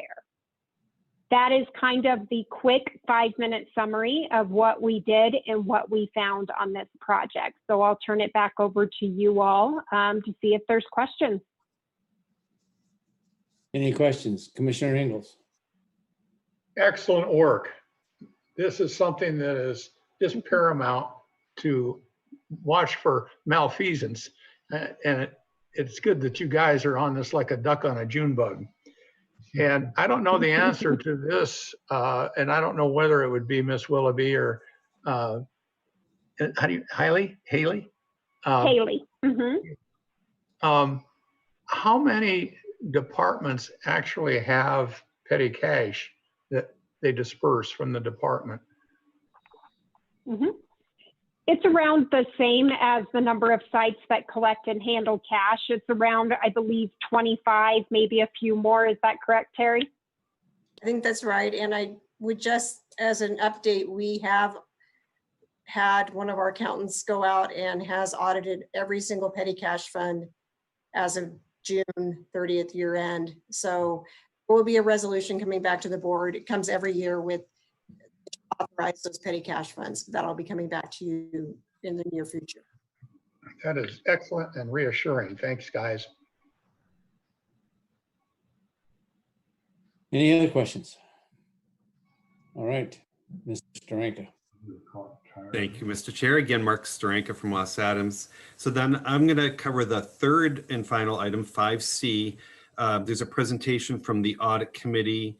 I'm going to direct you to page 4. I'll just cover probably 2 or 3 pages of the presentation, and that is page 389 of your packet. It's a graphic. It just shows sort of buckets or categories that we try to incorporate each year, and certainly over a multi-year period, in terms of a focus of internal audit. I think I've probably mentioned to you before, you try to make your way around an organization, so touching different facets, but also touching it in different ways. So internal audit really encompasses risks, controls, compliance, which has quite a bit of overlap with controls, and then performance. And so you'll see in the recommended program that we're kind of touching each of these elements, which is, again, what we try to achieve each year. If you go to, let's go to, just to the next page, 390, and you're going to see 4 projects described. I might wager Commissioner Engels might be happy with the first one, since he made a good mention of cash handling, and that is inventory controls. And actually, before I go into that, I just want to mention, not only do these areas, these projects cover sort of the areas of risk, controls, and performance, there are also areas that are priorities of the county. So we collaborate with Patrick, County Manager, Terry, CFO, to make sure that we're identifying things that we think are important, and they're also identifying things that they think are important. So this is a convergence of that collaboration. So inventory controls need, we sort of sandbagged it by even referencing tires in here, but inventory, small items that you're expensing, like cash handling, you've got inventory across the county. It's important to make sure that you have good controls around that. That can probably leave just as easy or easier than cash. And so this would get at internal controls testing across the county for various places where departments where you have inventory. So that one obviously gets at controls. The second one, ERP efficiency study. So like many local governments, cities and counties, they have ERPs. They're guaranteed they're never fully utilized. Maybe they're not always going to be, it's practical to think that they're 100% utilized, but they're big investments, and often they are underutilized. And that's what this really gets at, which is making sure that the county is making as full a use of your ERP as it can. That's both helps with controls effectiveness, because your system provides very strong opportunity for controls and plays an important role in your control environment, but efficiency. The more that you have in your ERP versus disparate systems and extra work that it takes to track things. Cash handling is a great example, AR. And so this would review how the county is utilizing the ERP across it and looking for opportunities for more effective and efficient use of that investment that you've made. So that's kind of getting at performance, but it certainly also helps with controls. And the more that is in your ERP in terms of information, that's going to reduce risk. The third, policy development support. So that's really just a continuation. You'll be working on policies. Usually when we get started, it's kind of a multi-year effort to get up to speed, get up to date. And so this is just plugging in some money for us continuing to help the county with supporting the development of those policies. And the fourth is just our standard ongoing program management. That's administering the ethics hotline. That's, of course, meetings like this. It's preparing the internal audit plan for the next fiscal year. If you go to the next slide, you see a Gantt chart with dollars and timing. So that shows you what we're recommending to do when, and that we're living within the budget for internal audit, which has been annually $110,000. So we make sure that we're staying within that budget and getting, like last year, 3 solid projects done and covering a variety of bases. So with that, happy to entertain any questions you may have. Thank you.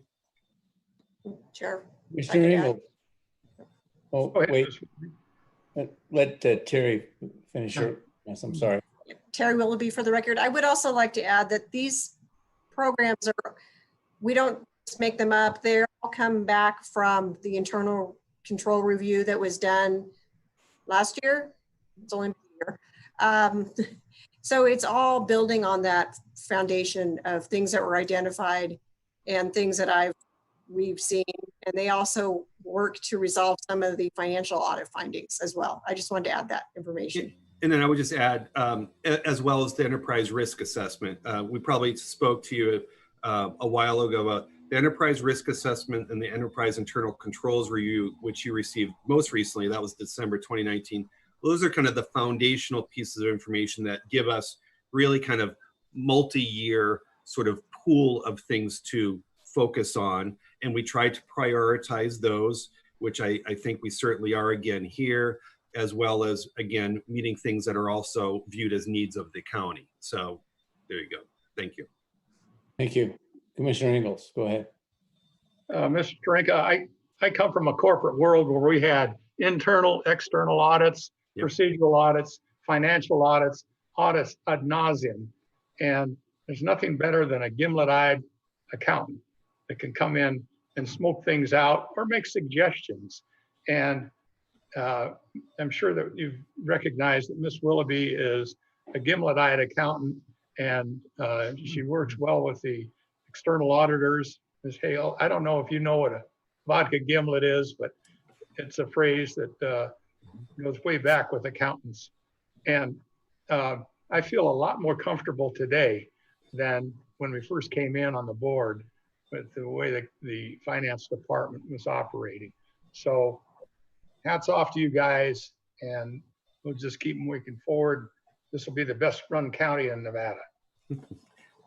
Thank you, Commissioner. I certainly know what a vodka gimlet is. I'm not so sure I've had experience with duck on a June bug, but I will just add that our most effective relationships with the cities and counties and other types of local government special purpose districts that we work with is where, of course, we're independent and objective, but where we have a collaborative relationship with the CFO, with the city or county manager's office, where we're working together to identify where are there, deficiencies, where are there opportunities for improvement, and prioritizing those, and really working as a team. And we do have that relationship here, so that helps a lot and reinforces your point. No, that's excellent, because everybody sees things a little bit differently, and there's always a way to maybe improve things, and that's really what it's all about. That's right. And of course, looking for anything that would be inappropriate, but no, it's been great working with you guys and Willoughby and Kate's doing the budget. The budget went a lot faster this year because we had numbers that we knew were real, and it's real important to have that, because you're flying blind without it. So hats off, good work, and thanks for the help. You bet. Thank you. Further comments? Seeing none, I suppose then we are open to a motion.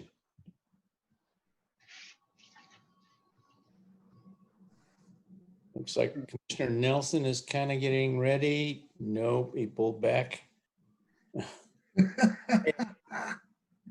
Commissioner Walsh. No, he's pulling back too. Okay, I'll try a motion here. It's a little, the recommended motion doesn't read very well, so I'll do my best. Having reviewed the internal audit update for the fiscal year 2019-20 and approved the proposed internal audit programs for fiscal year 2021 as recommended by the Douglas County Audit Committee. Second. All right, we have a motion by Commissioner Nelson, a second by Commissioner Walsh. Mr. Nelson, you're on the audit committee. You're making the motion. Do you have any particular comments that you want to add? Well, I think that we've had some discussions on the audit committee, and I think that Moss Adams is aware of that, and I think they're taking full advantage of the discussions we had So I would rather just let that be as it is. And I think they're doing a great job, and let's just move forward. All righty, sir. Well, then we have a motion and a second. I'll call for the vote. All those in favor signify by saying aye. Aye. Any nays? No nays. The motion carries 5-0. All Thanks right, very much. Mr. Stranka, time to get out there and audit. Will do. Thank you. You're welcome. Thank you for your presentation. And betcha. see you. Thank you also. It sounds like a month. Okay, moving on to item number 6. I'll read it into the record. Title: for possible action, discussion to approve $250,000 contract with Sierra Nevada Construction Incorporated for pre-construction services in accordance with the construction manager risk C delivery method for the Cave Rock Water System Improvement Project. Mr. McCullough. Commissioner Penzel, Mr. Chairman, this is Ron Roman, Engineering Manager. I'm gonna kind of pitch hitting for Mr. McCullough today. All right, if you want to do that, Ron, go for it. All right, thank you very much, Mr. Chairman, members of the board. Ron Roman with Public Works. So this is the contract for construction manager at risk for the pre-construction services on the Cave Rock water system improvements. Back in February 27th of this year, the board approved the engineering contract with HDR Engineering for the engineering design of the project, and then directed staff to proceed with selection of a construction manager at risk for basically the construction and the pre-construction services on the project. So the CMAR selection process consisted of a request for proposals. Scott advertised for proposals. We received 2 proposals. The first was a joint venture of Q&D Construction and Resource Development. And the second proposal was from Sierra Nevada Construction Incorporated. Both firms were interviewed. The panel considered several different factors in selection of the firm. We looked at the staff and the team qualifications, project experience, both with CMAR projects and similar type of construction projects, project management experience, the project compensation, and then whether or not the firm complied with the Nevada eligibility preferences. The panel unanimously recommended Sierra Nevada Construction for the CMAR. So this is the contract for pre-construction services. HDR is currently at the 30% design. The CMAR firm will come in and provide design review, value engineering, review HDR's cost estimates, and help with scheduling throughout development of the project. One thing that Sierra Nevada and their team brought up during the course of the interviews was originally we proposed a 3-year construction window for the project. They think they could get the work done in 2 years. So that's something that we'll evaluate as we move through the design and the administration of the project. So staff is recommending award of the contract to Sierra Nevada Construction. The amount is $250,000, and I'd be happy to answer any questions. All right. Questions from the board?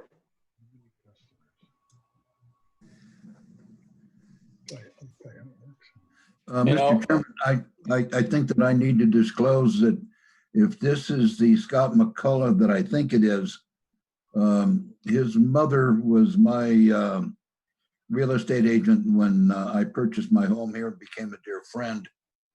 However, I haven't seen her son, Scott, in a number of years. And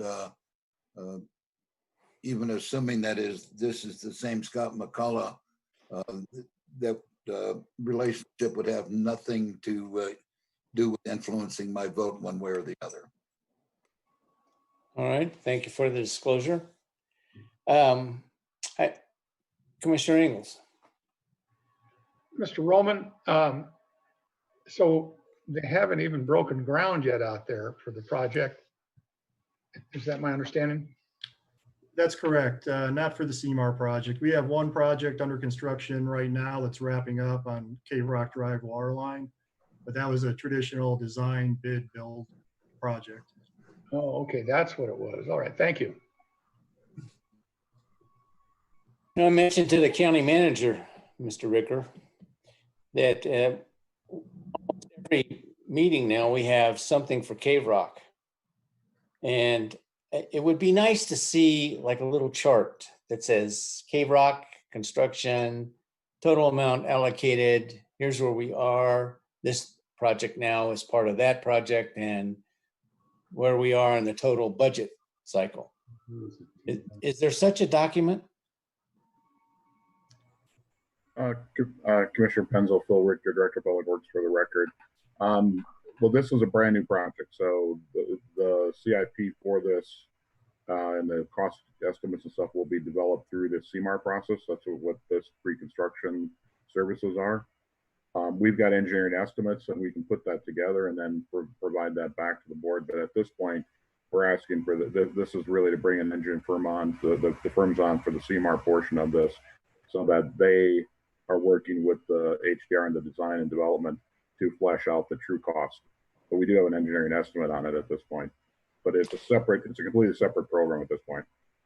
Well, not so separate because the title of it said this is 1.7 million to begin with, and then this is 250,000. You know, so I'm just going on what the agenda sheet said. So where does this fit within the 1.7? Is it part of it or is it X of that? EX. Thank you, Ron. Go ahead. Yeah, so the 1.7 million is the budget. So in that 1.7 million, that includes the contract to HDR that was awarded back in February. And the 250,000 will also be coming out of that budgeted 1.7 million that's currently allocated to the project. As Phil mentioned, we're working through the development of the capital improvement program for really the construction cost estimates for the balance of the project over a multi-year period. The PERs, you know, the cost estimates in the PER were in the $13 to $15 million range. Yeah. And as we developed the multi-year rate structure with FCS that was adopted last year, that incorporated those estimated costs. So is there something like a spreadsheet that shows all that, how it's all interrelated? We can certainly put that together, yes. It'd be nice because I'm sure you're going to be back with something more for Cave Rock. So you could show exactly where it fits in the whole program. That'd be nice. You could do that. Certainly. Ricker. Phil Richter, Director of Public Works for the record. I just want to make one point of clarification for Commissioner Rice, and that is Scott McCullough is a county employee, works in program management, and he was involved in the solicitation of bids and fleshing out the contractors for this that we're looking to award it to. So you would really have no conflict of interest in awarding this to the Q&D, or not Q&D, but the contractor choice here, S&C. Thank you. The way it was written, I wasn't sure where he fit into this puzzle, but thanks for that clarification. All right. Any other questions, comments, goods or bads? That being said, I'm ready to make a motion, Mr. Would you please? I move that we approve a $250,000 contract with Sierra Nevada Construction Incorporated for pre-construction services in accordance with the construction manager at risk CMR delivery method for the Cave Rock Water System Improvement Project. Second. So a motion by Commissioner Rice, a second by Commissioner Walsh. All those in favor, or is there any further discussion? All those in favor signify by saying aye. Aye. Any nays? No nays. The motion carries 5-0. All right. Thank you. Thank you, Mr. Roman, and thank you, Mr. Ricker. Thank you. And now we move on to item 7, which is reports, I believe. So we'll start by by reading this into the record for presentation only. Reports and updates from county commission members concerning the various boards and/or commissions they may be a member of or a liaison to, or meetings, functions they have attended. And so we'll start back with the one that's next to me, the two that are next to me on my right, on my left is Mr. Engels. So we'll start with Mr. Engels. Nothing to report. Thank you, sir. Moving to Wes Rice. Mr. Rice, anything? Yes, I was on a Zoom conference call this morning at the request of the county manager of El Dorado County. Present on that call were the El Dorado County manager, the South Lake Tahoe city manager, a commissioner from El Dorado County, a council person from South Lake Tahoe, the health officer for El Dorado County, our health officer, as well as Patrick.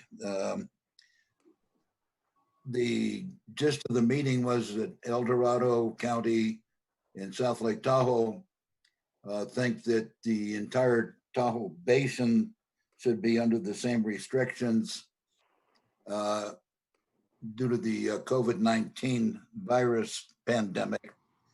And they don't think that Douglas County should have different controls than they do. Their governor has shut them down back to the beginning, so that no inside dining, no haircuts, no sitting at a bar. And I told, it was my opinion, and Patrick, correct me where I'm wrong. I told him that Douglas County is not quite on the same page as the California counties, and that we are not going to be more restrictive than what our governor has dictated. And we are not going beyond the controls that are mandated by our governor. We did concede that we would take a look at a letter being drafted by the county manager of El Dorado County to be sent to both governors, requesting that the entire Tahoe Basin be considered as one area, regardless of which county they are in, as that we have several counties that touch this lake. So we will take a look at that, and when the letter is drafted and brought forward, I will present it to our board, starting with the Board of Health, and then bringing it to the commission to get your input and a yay or nay as to whether or not we want to join this effort. And Mr. Cates, do you have anything to add to that? Thank you. I think that's a pretty good overview. That's the gist of it. Sorry if I missed it, but I don't know if he called out Dr. Holman or not. He was also in that meeting. I did, but not by name. Okay, sorry. Yeah, the basin presents kind of a unique issue. You know, Placer County is under the most restrictions from the governor.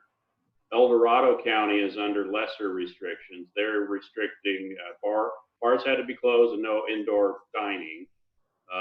Anyway, those two counties have different set of rules from their own governor. And now we're in the same boat with Douglas County and Washoe County having two different sets of regulations from our governor. And, you know, I think the real fundamental issue that's causing concerns with residents all around the basin is the amount of visitors coming in. And I don't know how much of the problem is really caused by different regulations so much as the fact that people are coming in. and we've been dealing with separate regulations since this started.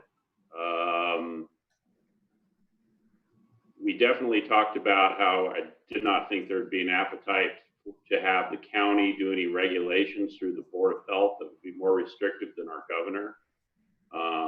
But we could certainly talk about it. So I offered to review this letter and work with Commissioner Rice to see if we can come up with anything that might be palatable for the Board of Health to consider. Well, that'd be interesting. This is obviously just a report. We can't take any action on it at this point. Sounds to me, though, like it should be scheduled on the agenda at some point. Probably sooner rather than later would be my. Mr. Chairman, I think that it would be appropriate to do that if and when the draft letter is produced, so that we can discuss it and decide whether or not we want to participate in the multi-county to the two governors. So I think that right now, what we need to do is see what's going to be in that letter and what they're requesting. Yeah. That. Okay, that's good advice, but we can't take any action. So we'll discuss it at the appropriate time. Any other reports? Okay. Commissioner Walsh. Nothing to report, sir. Thank you, sir. Commissioner Nelson. Nothing to report. Nothing to report. All right.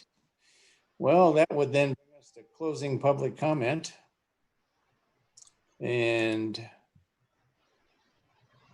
I will read that into the record. Hopefully.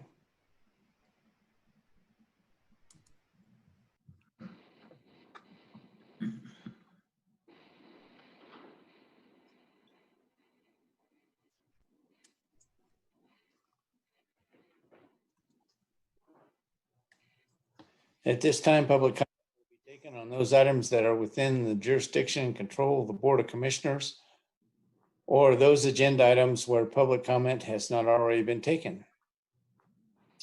So, Ms. Poole, have you opened a public comment line? Chairman Penzel, this is Amy Poole for the record. It stays open the whole meeting, and we have one public comment to play as of right now. All right, would you please play it? Yes, sir.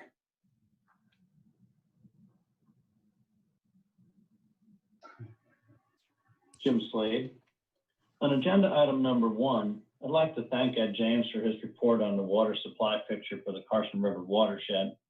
As always, he was very informative as to the vital question of our water supply and usage. Water is our most valuable resource, so this topic is of paramount importance. A couple of comments on his presentation. From page 307, it shows a graph of the Ruinstrop area showing that there's been a steady decline in water level over the last 40 years, totaling about 27 feet, or nearly 20%.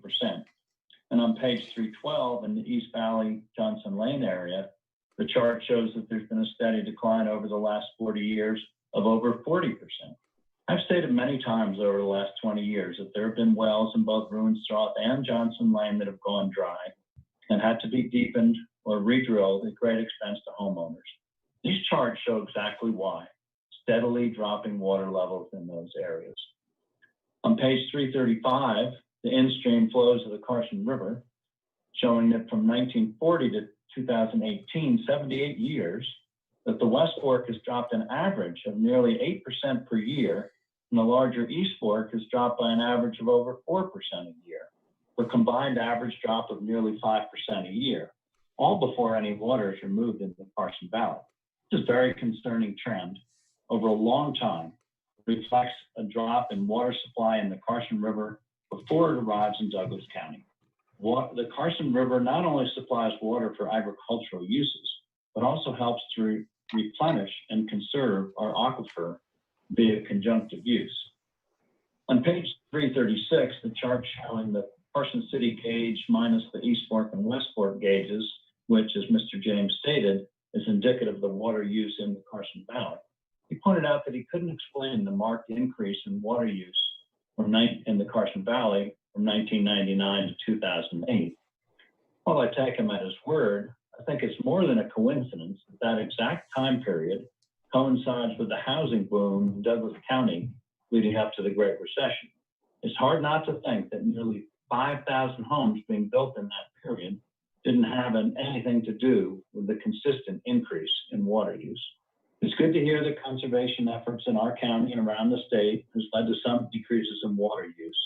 But our aquifer will suffer if we have another unwarranted, large, extended building boom. We need to always be concerned about our water supply.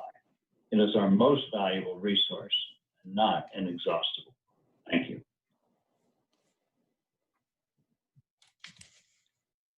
Any further public comment? Not at this point. We'll give it 5 minutes. So 3:40, I guess at 4:01, we'll be done.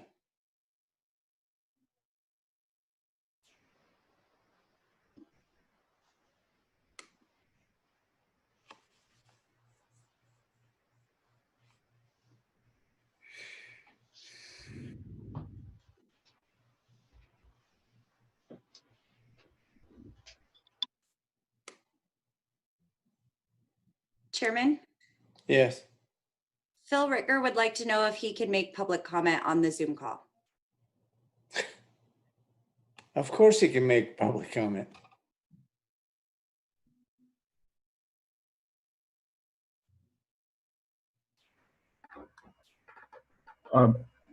Chairman Phil Ricker, a citizen of Douglas County.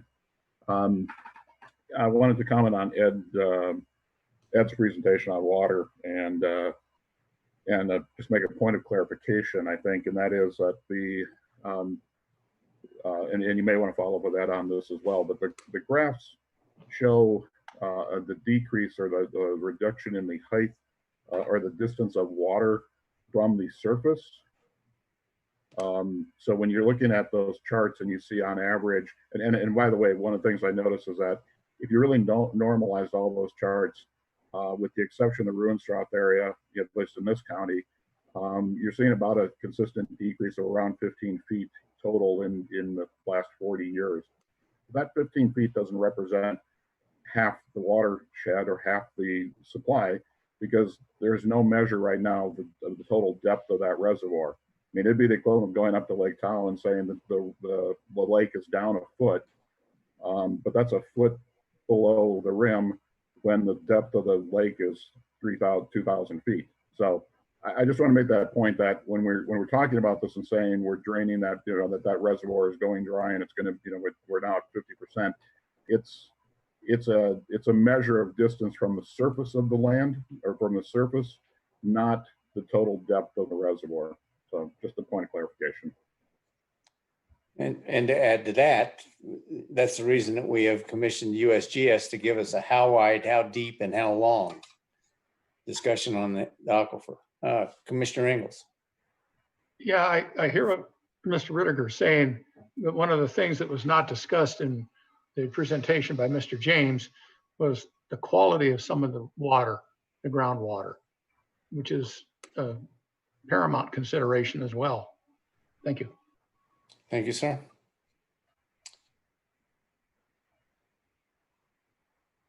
Did we receive any further public comment, Ms. Poole? No, sir, we have not. Got one more minute.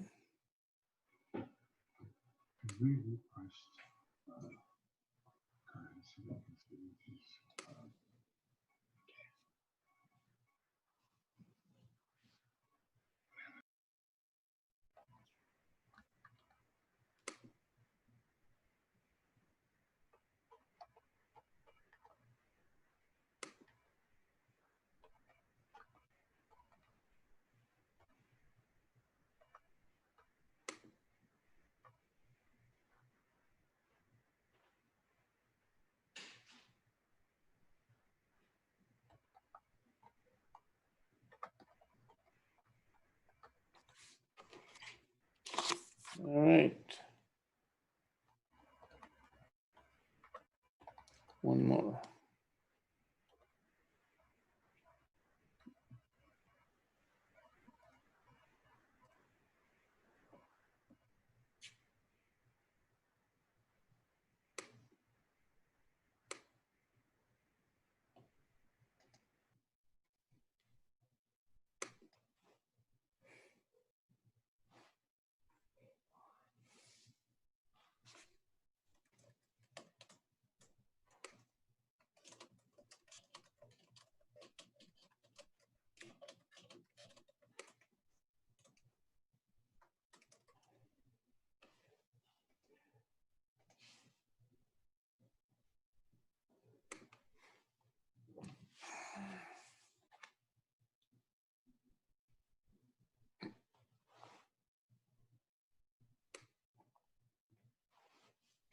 It's 4:01. We have no further public comment. No, sir. Thank you very much, ma'am. I would declare that we are adjourned, gentlemen. Thank you for your cooperation and your participation. Hope everyone has a good and safe day.